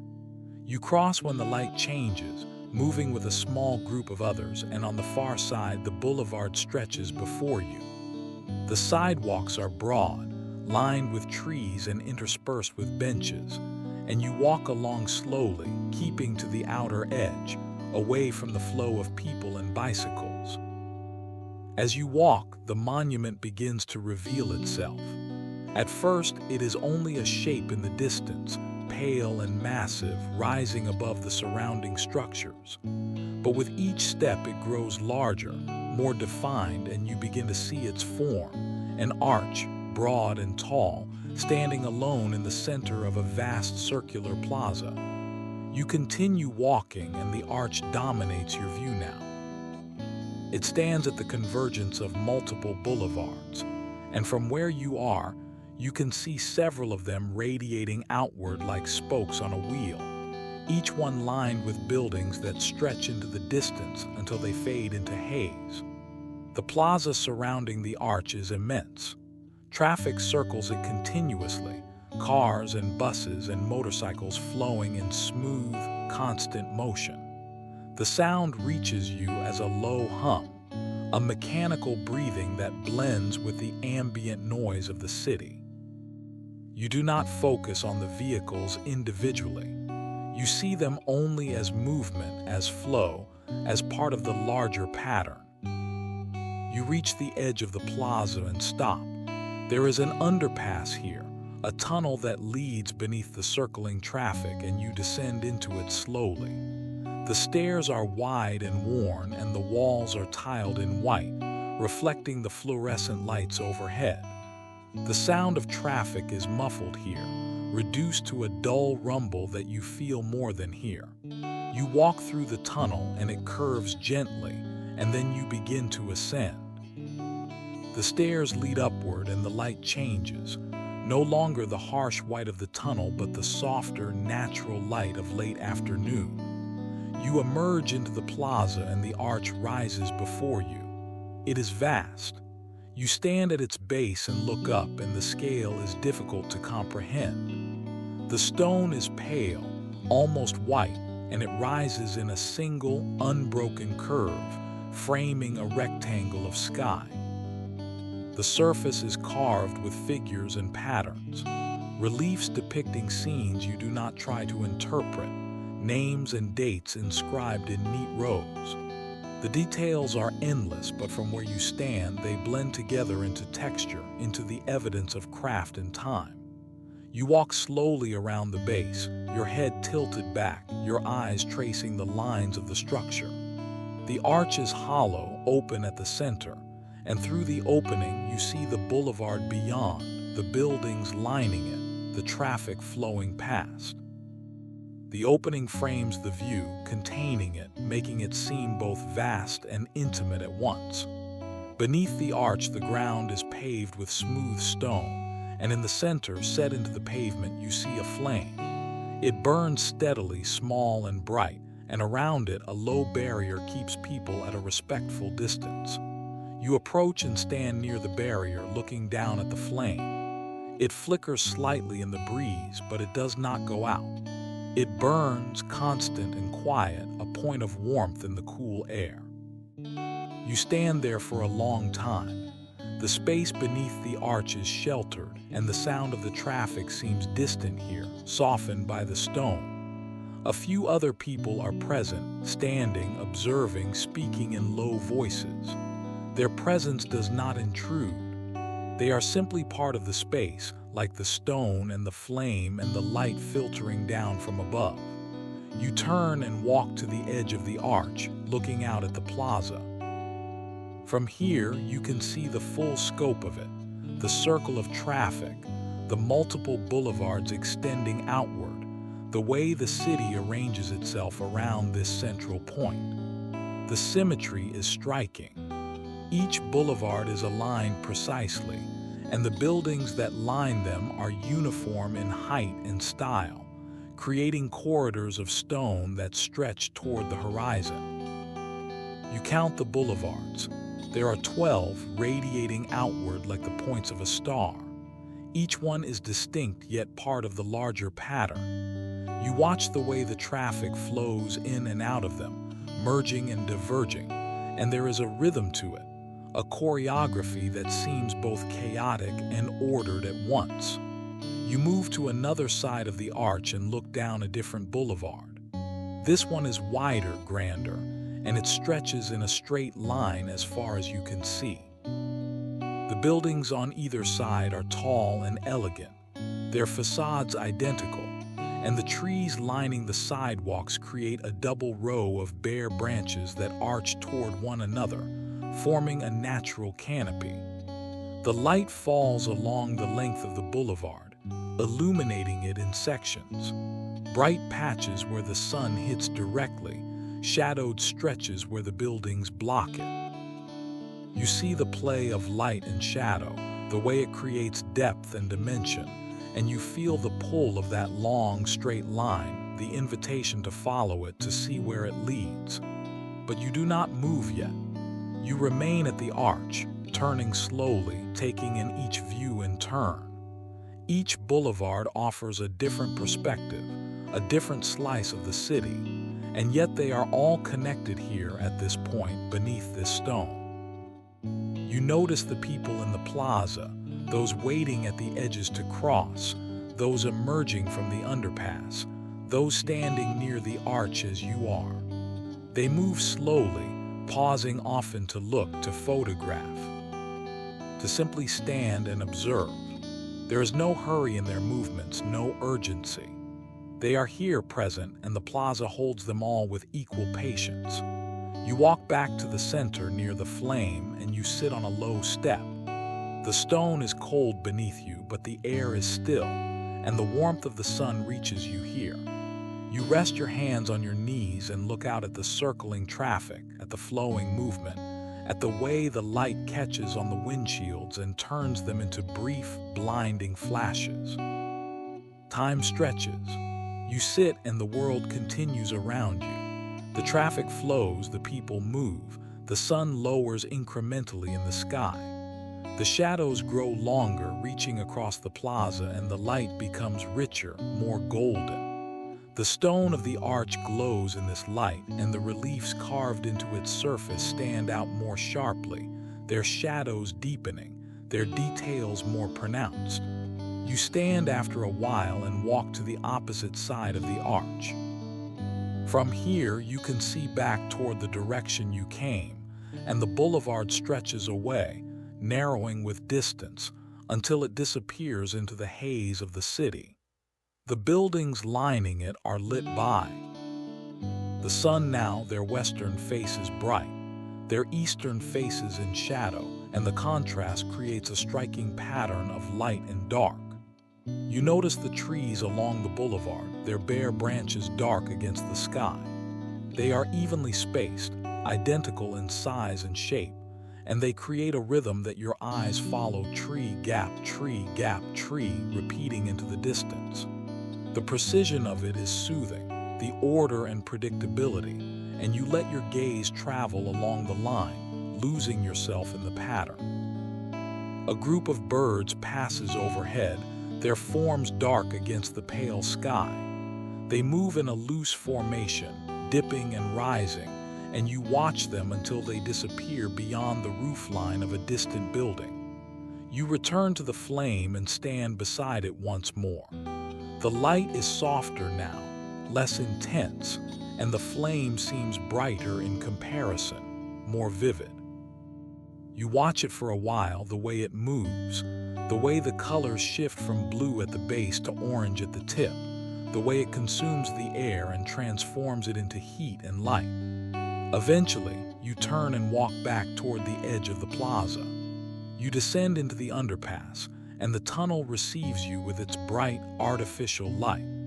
You walk through it slowly, your footsteps echoing off the tiled walls, and you emerge on the far side, back at the edge of the circling traffic. You choose one of the boulevards and begin walking along it, away from the arch. The boulevard is wide and straight, and you walk on the sidewalk beneath the bare trees. The traffic flows beside you, constant and rhythmic, and you let the sound of it fade into the background, become part of the ambient noise. You glance back once and see the arch receding behind you, still massive, still dominant, but shrinking with distance. The light behind it is fading now, the sky turning from blue to a softer, paler shade, and the stone of the arch is silhouetted against it, dark and solid. You turn forward again and continue walking. The boulevard stretches ahead, long and straight, and the buildings on either side rise tall and uniform, their windows beginning to glow as lights are turned on inside. The day is softening into evening, and the city is changing with it.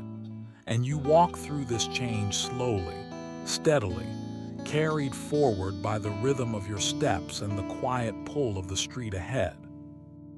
You walk along the boulevard and the buildings begin to change. They are lower now, less uniform, and gaps appear between them, spaces where you can see through to other streets, other structures.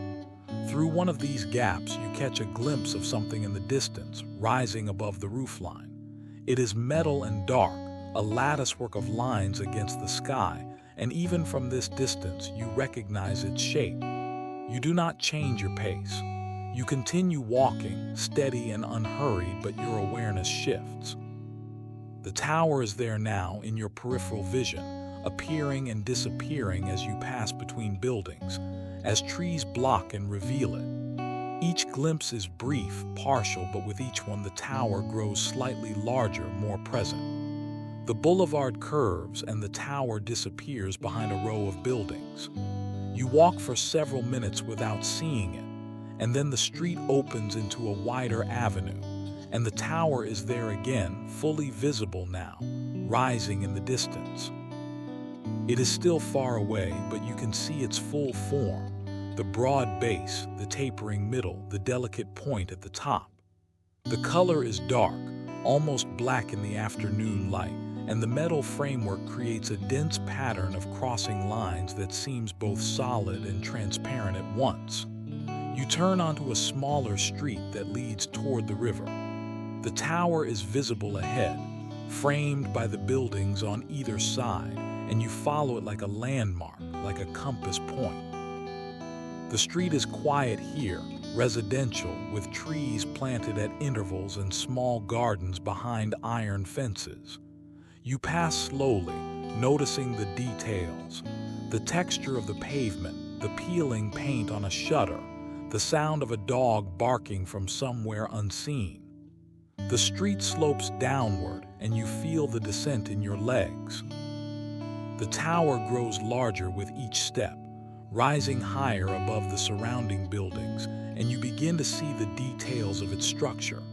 The way the metal beams cross and intersect, the rivets that join them, the curved arches at the base. You reach the river and the embankment opens before you. The water is calm, reflecting the pale sky, and across it on the far bank, the tower stands in an open space of lawn and gravel paths. It is massive now, dominating the view, and you stop at the river's edge and simply look. From here, you can see the full scale of it. The base is wider than you imagined, each leg a complex assembly of metal beams and cross-bracing, and they rise at angles, converging as they climb. The structure narrows as it goes up, and the pattern of the metalwork becomes denser, more intricate. At the first level, a platform encircles the tower, and you can see the tiny shapes of people moving along it, though they are too far away to distinguish as individuals.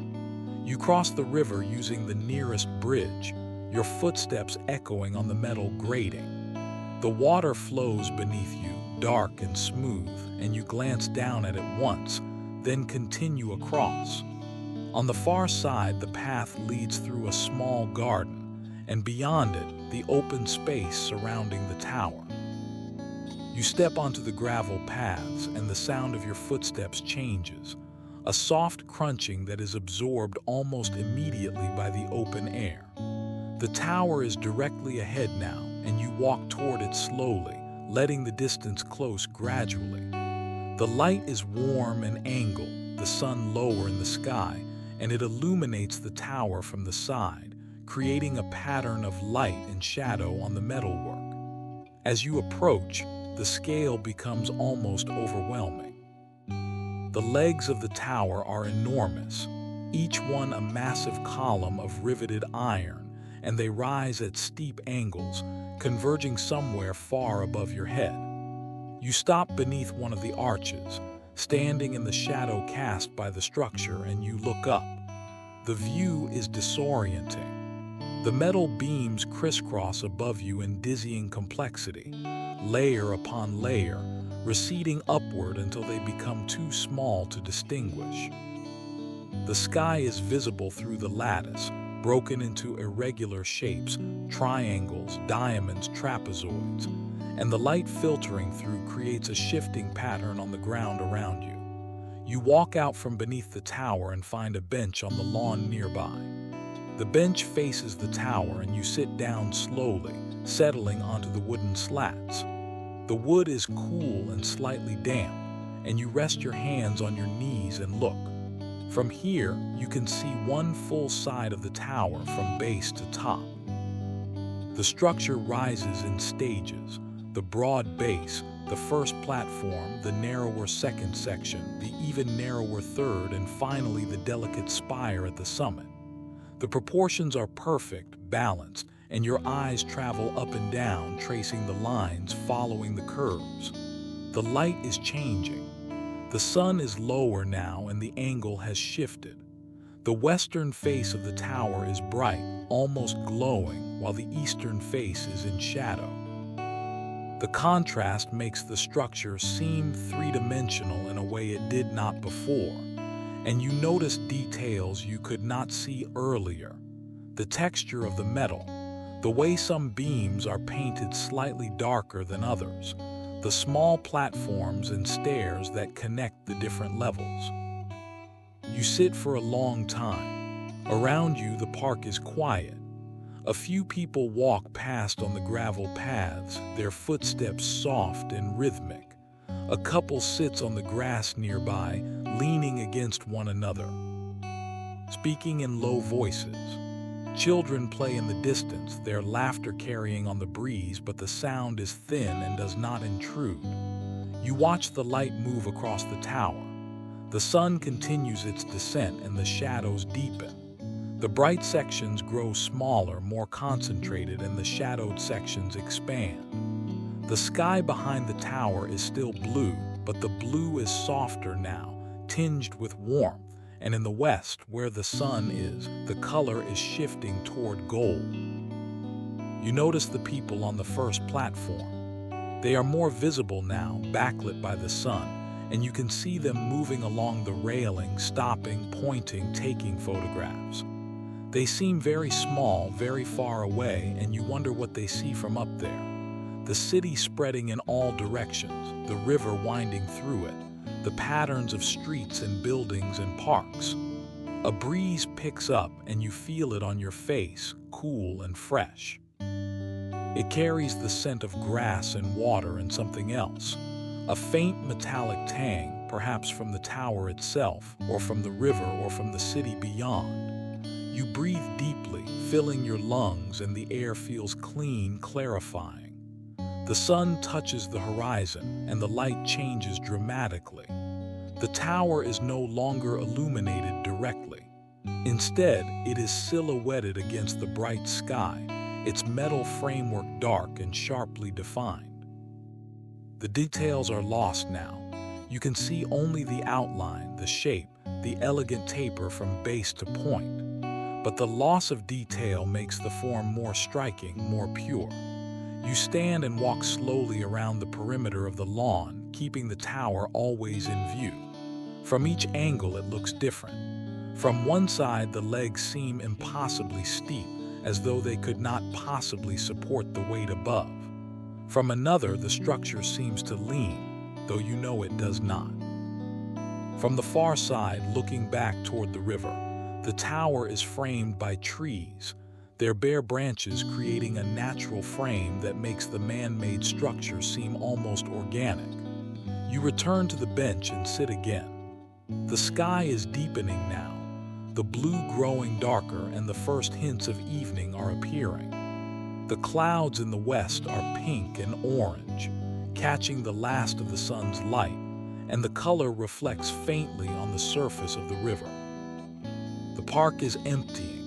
The people on the grass have left, the children have been called away, and the paths are quieter. You see a few solitary figures walking, Someone with a dog, someone with a camera, someone simply walking as you have been walking all day.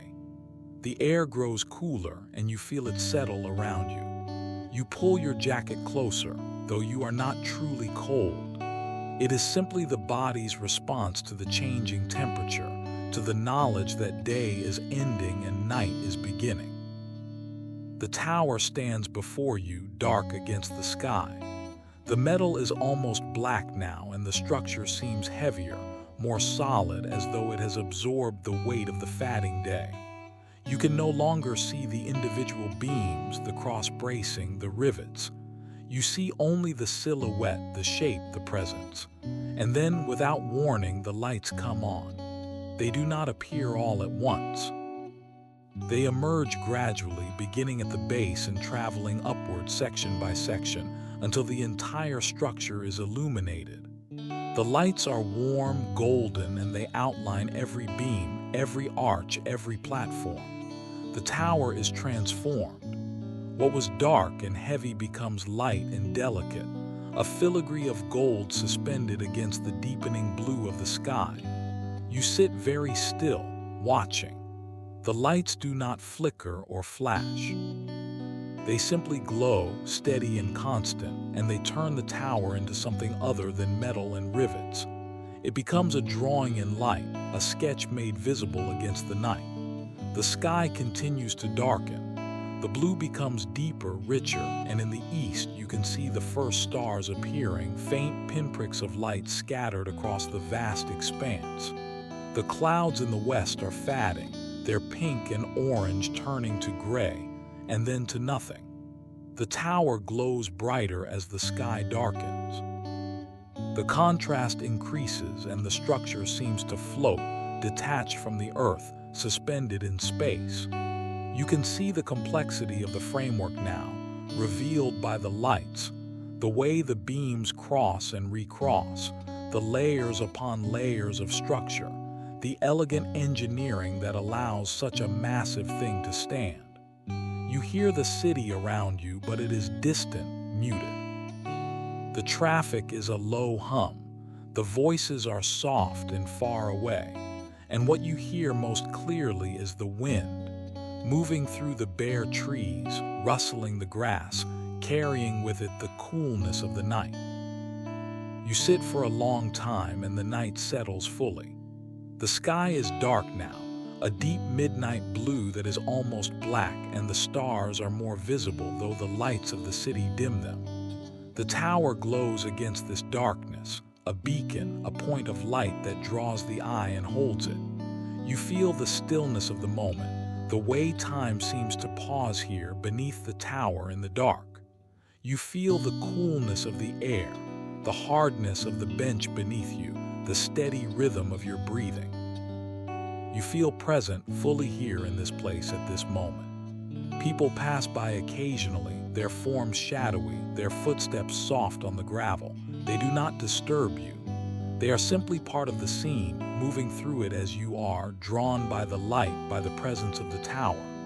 You stand eventually, your body stiff from sitting. You stretch slowly, rolling your shoulders, tilting your head from side to side, and then you stand before the bench and look at the tower one more time.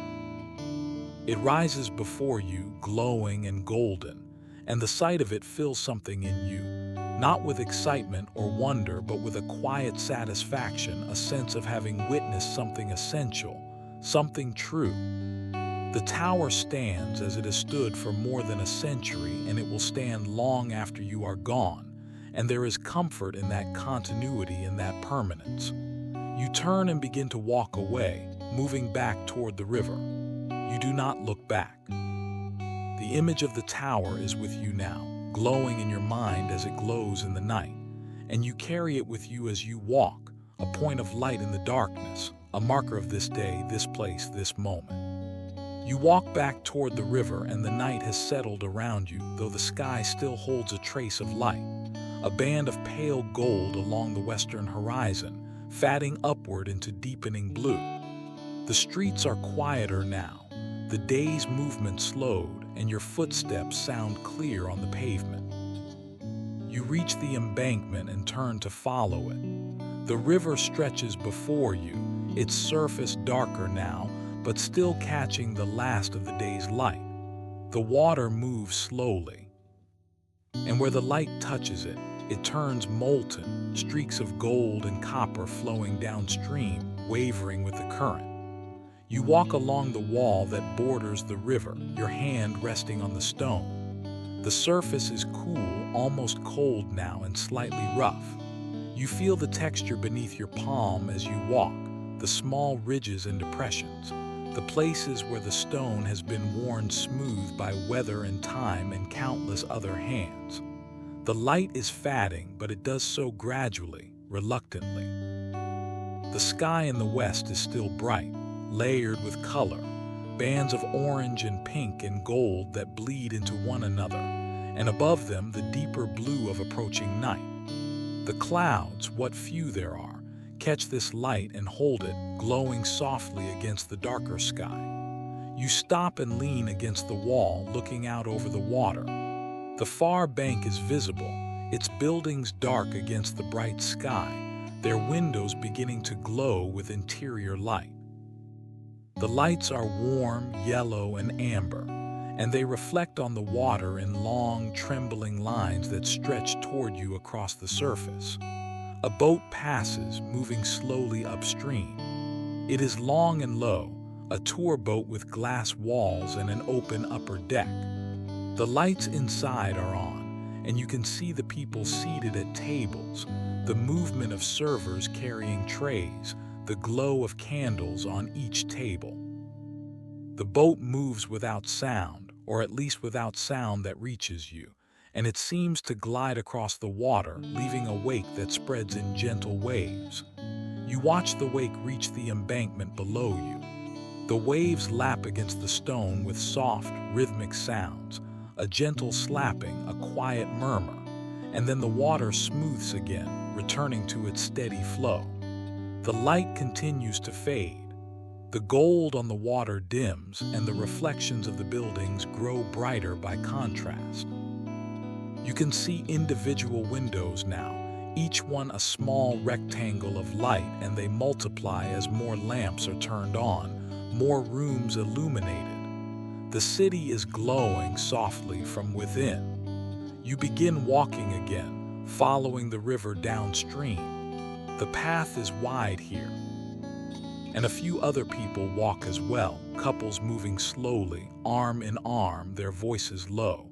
Solitary figures like yourself, pausing at the wall, looking out at the water, moving on. No one hurries. The evening invites slowness, and everyone seems to understand this. The air is cooler now, and you feel it on your face, on your hands. It carries the scent of the river, damp and mineral, with a faint, organic edge, and the scent of the city. Beyond, stone and smoke and the remnants of the day's cooking, bread and roasted meat and something sweet you cannot identify. You pass beneath a bridge and the world darkens. The stone above you is massive, supported by thick pillars that rise from the water. The sound changes here. Your footsteps echo softly, and you hear the drip of water from somewhere above, a slow, irregular patter. The air is damper, colder, and you move through it quickly, drawn toward the light beyond. When you emerge, the sky has darkened further. The bright band in the west is thinner now, more concentrated, and the blue above has deepened to violet, then to near black. The first stars are visible, though faint, competing with the lights of the city. You find a bench set back slightly from the wall, facing the water, and you sit. The wood is cold and you feel it through your clothes, but you settle into it, letting your body relax. You rest your hands in your lap and look out at the river. The water is darker now, almost black, but the reflections are vivid. Each light on the far bank creates a glowing line on the surface, and they stack upon one another dozens, hundreds, creating a mosaic of gold and amber that shifts and trembles with every ripple. The pattern is hypnotic, constantly changing yet always the same, and you watch it without thought, letting your mind go quiet. The sky continues its transformation. The last of the gold fades from the horizon, replaced by a deep red that lingers briefly, then dims to gray. The violet band spreads downward, swallowing the blue, and the stars grow brighter, more numerous. You can see them reflected in the water now, faint points of light that waver and disappear and reappear as the surface moves. You hear music, distant and faint. It is coming from somewhere upstream, carried on the breeze. A melody you do not recognize, played on an accordion perhaps, or something similar. The sound is soft and melancholic, rising and falling in gentle waves, and it blends with the ambient sounds of the evening, the murmur of voices, the hum of distant traffic, the soft lapping of water against stone. A couple walks past, moving slowly. They do not speak, simply walk side by side, their shoulders nearly touching. The woman's hand rests on the man's arm, and they move in rhythm, their steps synchronized. You watch them until they turn a corner and disappear from view, and then you return your attention to the water. Another boat passes, smaller than the first. It is darker with fewer lights, and it moves more quickly. The wake it creates is larger, more turbulent, and the waves that reach the embankment are stronger, slapping against the stone with more force. The water rises and falls, and then gradually settles, the surface smoothing once more. You stand and walk closer to the edge, leaning against the wall. From here, you can look directly down at the water below. It is very dark, nearly black, and the reflections are clearer at this angle, perfect inversions of the lights above, rippling slightly but maintaining their form. You see the glow of street lamps, the lit windows of buildings, the navigation lights of boats, all doubled and mirrored in the water. You notice the way the current moves, not in a single direction, but in layers, in eddies and swirls. Near the surface, the water flows downstream steadily, but in places you can see countercurrents, small whirlpools that form and dissolve, patches where the water seems to pause before continuing on. The complexity of it fascinates you, the way something that appears simple from a distance reveals infinite variation when observed closely. The light from the west is gone now, completely absorbed into night. The sky is dark, a deep blue-black, and the stars are fully visible, though dimmed by the city's glow. You can see the brighter ones, steady points of white scattered across the expanse, and if you look long enough, you begin to see the fainter ones as well, emerging gradually from the darkness. The buildings on the far bank are fully illuminated now. Every window seems lit, and the lights create patterns, grids and columns and scattered points against the dark facades. Some buildings are outlined with decorative lighting, their roof lines traced in white or gold, and they stand out sharply against the night sky. You walk further along the embankment and you see ahead another bridge, its form graceful and arching. The bridge is lit from below, and the light catches the undersides of the arches, creating glowing curves that are reflected perfectly in the water. You walk toward it, drawn by the symmetry, by the beauty of the doubled image. You stop at the center of the bridge and lean over the railing. From here, you can see both directions, upstream and downstream, and the view stretches long and unbroken. The river flows beneath you, dark and steady, and the lights of the city line both banks, creating corridors of illumination that extend into the distance until they blur and fade. You stay there for a long time, your hands on the cold metal of the railing, your eyes moving slowly across the scene. You notice the way the lights shimmer on the water, the way they create depth and dimension, the way they transform the river into something more than water, a mirror, a canvas, a living thing that breathes with the movement of the current. The wind picks up slightly, and you feel it more strongly here, exposed on the bridge. It moves across the water, creating small ripples that distort the reflections, fragmenting them into broken shards of light. The ripples spread outward, intersecting, interfering, creating patterns that are too complex to follow. You watch them for a while, then let your eyes soften, taking in the whole scene rather than the details.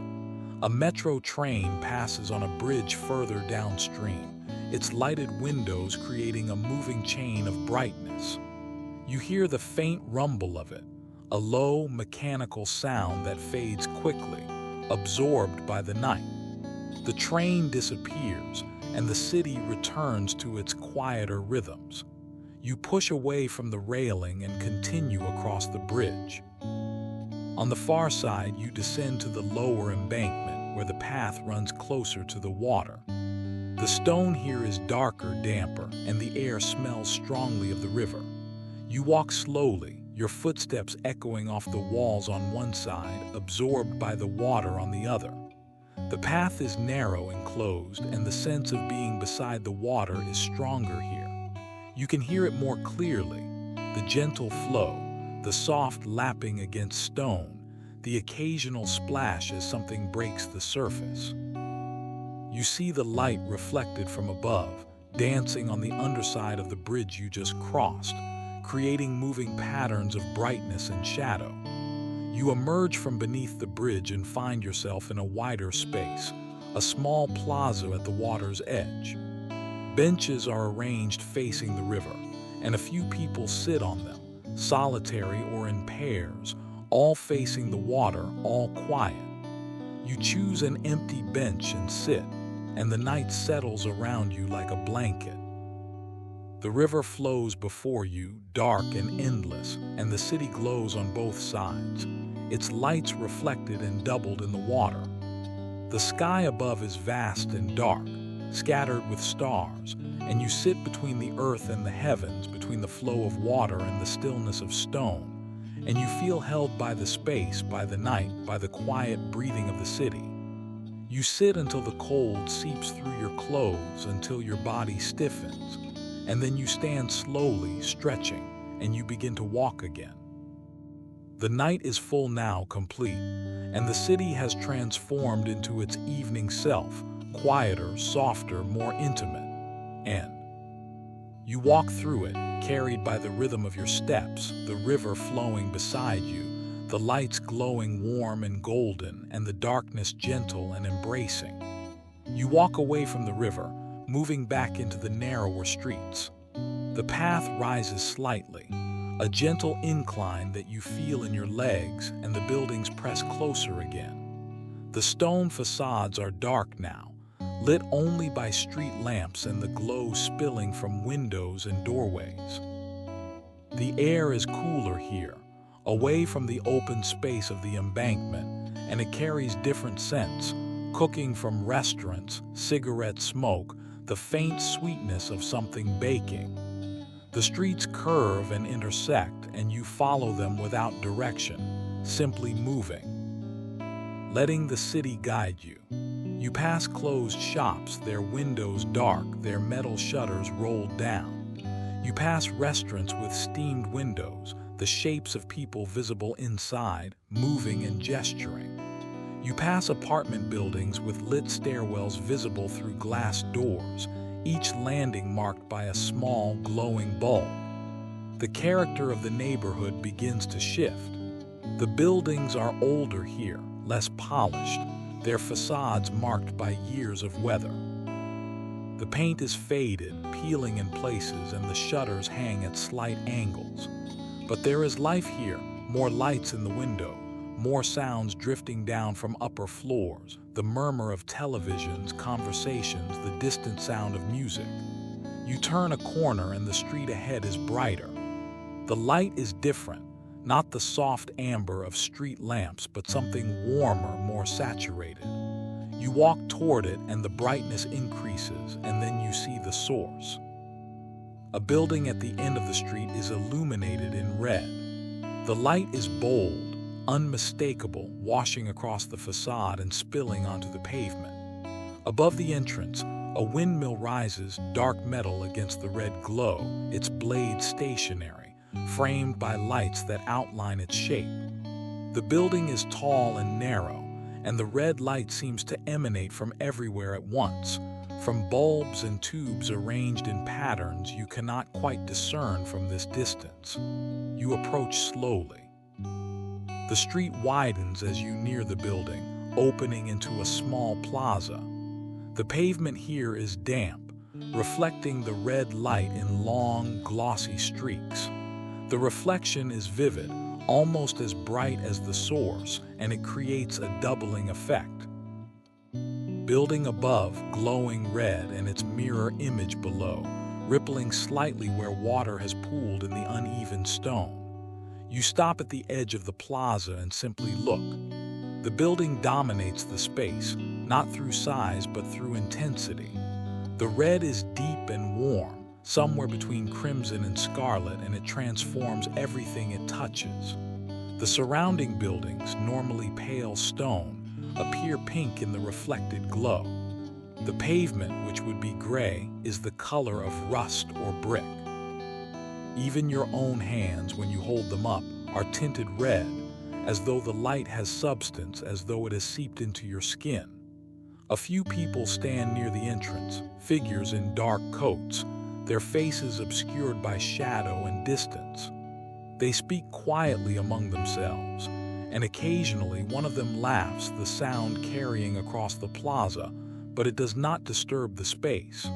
It simply becomes part of it, another element in the composition of light and stone and night.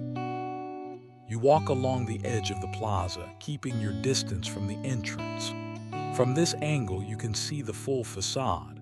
The windows, mostly dark, the ornamental details picked out by the red light, the way the windmill rises against the night sky. The blades are outlined in white bulbs, and they form a stark contrast against the red below, a pattern of light and dark that draws the eye upward. You notice the way the light behaves on different surfaces. On the smooth painted facade, it is bright and even. On the rough stone of the adjacent building, it catches in the texture, creating highlights and shadows. On the wet pavement, it becomes liquid, flowing and shifting with every movement of water. On glass windows across the street, it reflects sharply, creating bright rectangles that glow like small fires. You find a place to stand, slightly removed from the main flow of people, where a low wall provides a place to lean.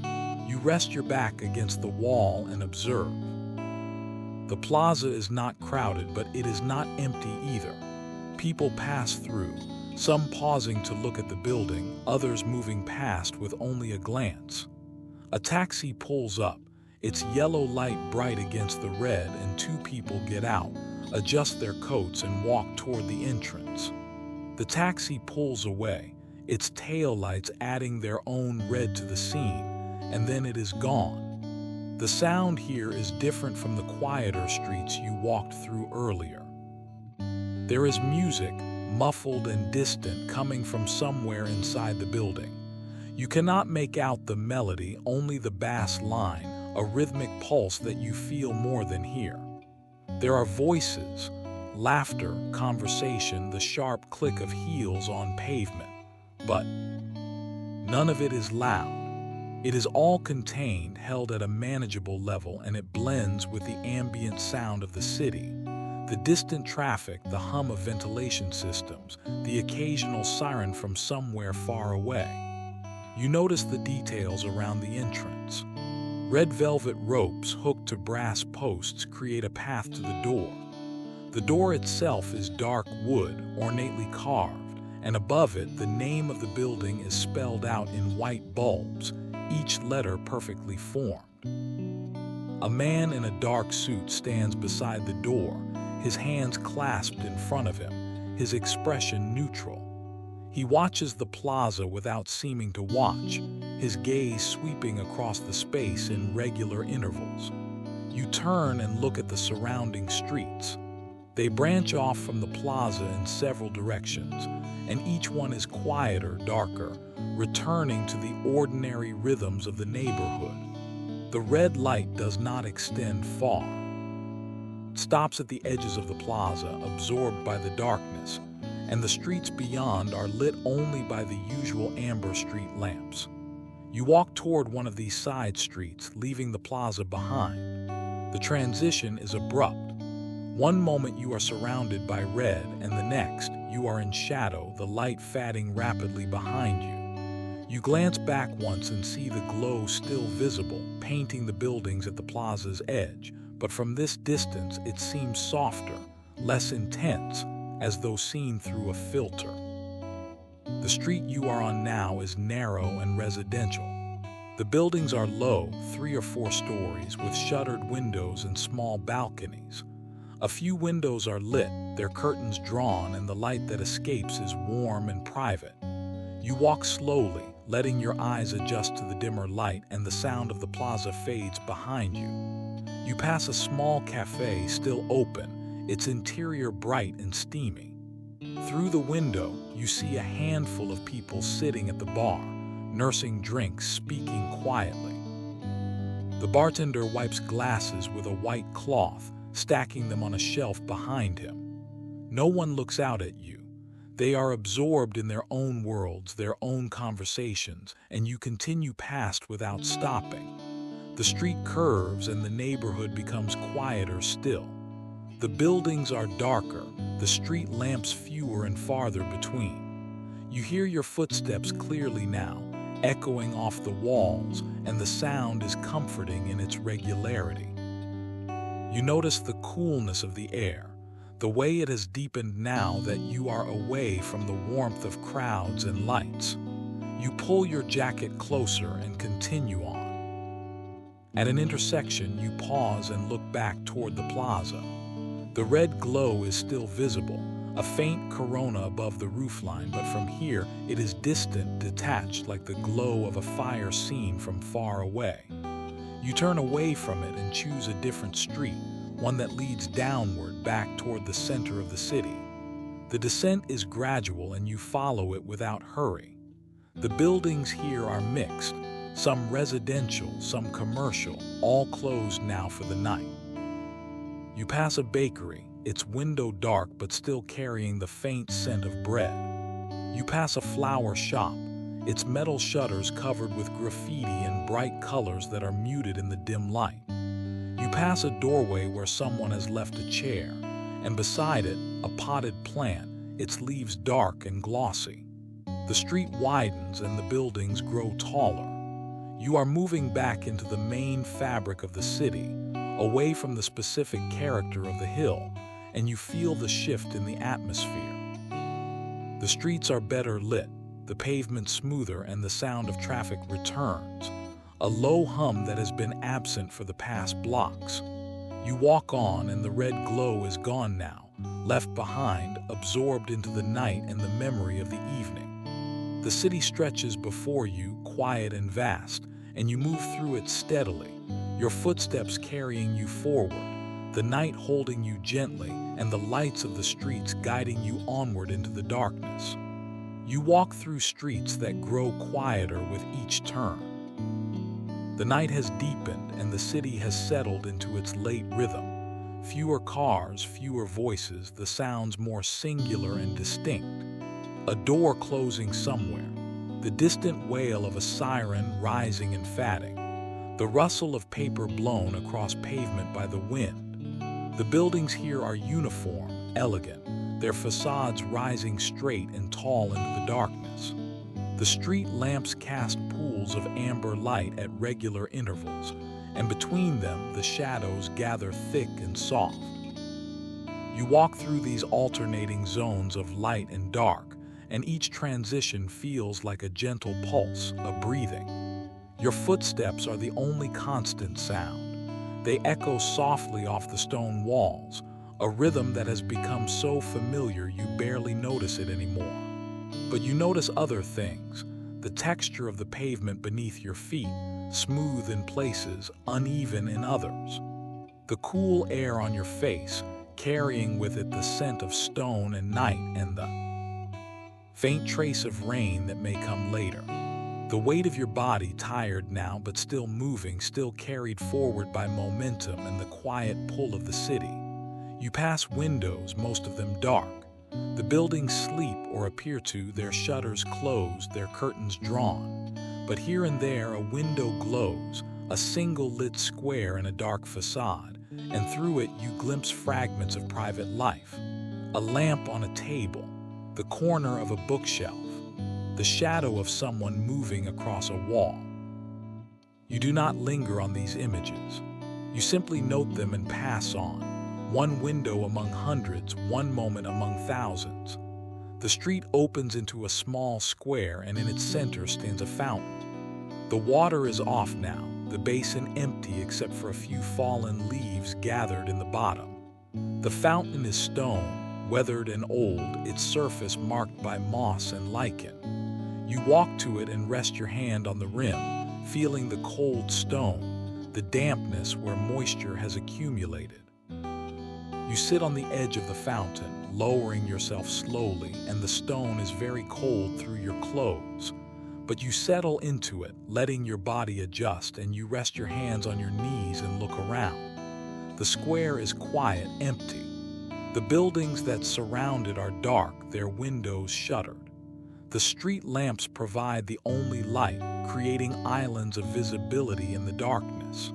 You see the pavement, the pattern of the stones, the thin lines of mortar between them. You see the bare branches of a tree at the edge of the square, their intricate silhouettes drawn against the glow of the city sky. You see your own shadow, stretched long and faint on the ground before you. You sit and listen. The city is still there, beyond the square. You can hear it in the distance, a low murmur, a presence that never fully sleeps. But here, in this small pocket of space, the sound is muted, held at bay by the buildings and the darkness. What you hear most clearly is the wind, moving through the square, stirring the leaves, brushing against stone. You close your eyes for a moment and simply feel the cold of the stone beneath you, the coolness of the air on your skin, the gentle ache in your legs from the day's walking, the quiet expansion and contraction of your lungs as you breathe, slow and steady.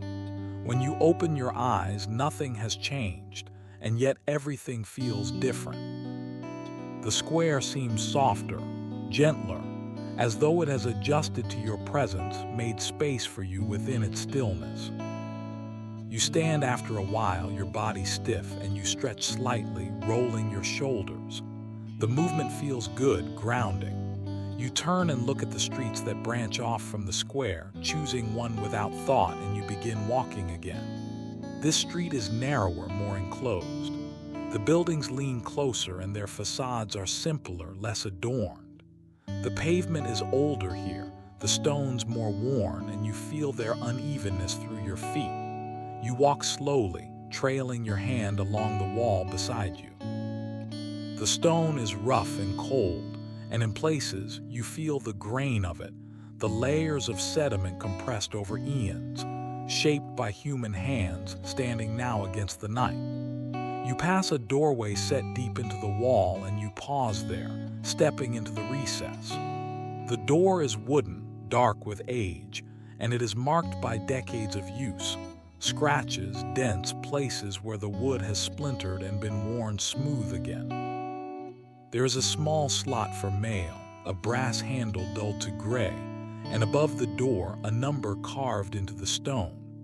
You reach out and touch the door, feeling its solidity, its coolness, and then you step back out onto the sidewalk and continue on. The street curves gently, following some logic laid down centuries ago, the path of an old wall, perhaps, or the edge of a field. You follow the curve and the buildings on your right fall away, replaced by a low iron fence. Beyond the fence, you see a garden, small and enclosed, its plants dormant for the season. The bare stalks of flowers rise from the earth, and the branches of shrubs reach outward in tangled patterns. A single bench sits in the center, empty, its wood darkened by weather. You do not enter the garden. You simply observe it as you pass, and it becomes part of the texture of the evening. Another quiet space, another pocket of stillness in the city's vastness. The street emerges onto a broader avenue, and here the sense of space returns. The buildings pull back, the sky opens above, and you see more stars now, scattered across the darkness. The avenue is lined with trees, their trunks pale in the lamplight, their branches forming a canopy overhead. The pavement beneath them is scattered with leaves, and your footsteps rustle as you walk. You pass a metro entrance, its green ironwork elegant and Art Nouveau, its stairway descending into the earth. A small light glows at the bottom, and you can hear the faint sound of a train passing deep below, a rumble that vibrates through the pavement for a moment and then fades. You continue along the avenue, and the walking feels effortless now, automatic. Your body has found its rhythm, and your mind has grown quiet. You do not think about where you are going. You do not plan the next turn, the next street. You simply walk, and the city unfolds before you, and you are part of its unfolding. You find another place to sit, a low wall at the edge of a plaza where the avenue opens into a wider space. You sit and rest, your hands folded in your lap, and you look out at the plaza. It is empty, its pavement gleaming faintly in the lamplight. At its center stands a statue, dark and still, a figure on a pedestal, their form indistinct in the shadows. The statue has stood there for longer than you can imagine, watching the city change around it, and it will stand long after this night has passed into memory. You sit for a long time. The night is very deep now, the hour late, though you do not know the time and do not care to know. Time has become irrelevant. There is only this, the sitting, the breathing, the presence of stone and air and darkness. You feel the day settling into you, all the places you have walked, all the things you have seen, the river at evening, the streets in the early morning light, the cafe with its warmth and coffee, the courtyards and bridges, the tower glowing against the night, the red light of the plaza. They layer in your memory, one upon another, creating a composite image that is both specific and dreamlike. You feel the quiet satisfaction of having moved through the city, of having been present in it, of having allowed it to reveal itself to you slowly, without hurry. You feel the tiredness in your body, a good tiredness, the kind that comes from effort sustained over hours.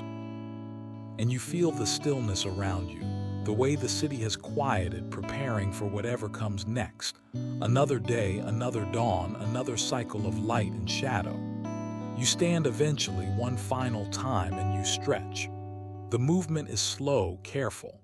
You roll your neck, flex your fingers, and you take a deep breath of the cool night air.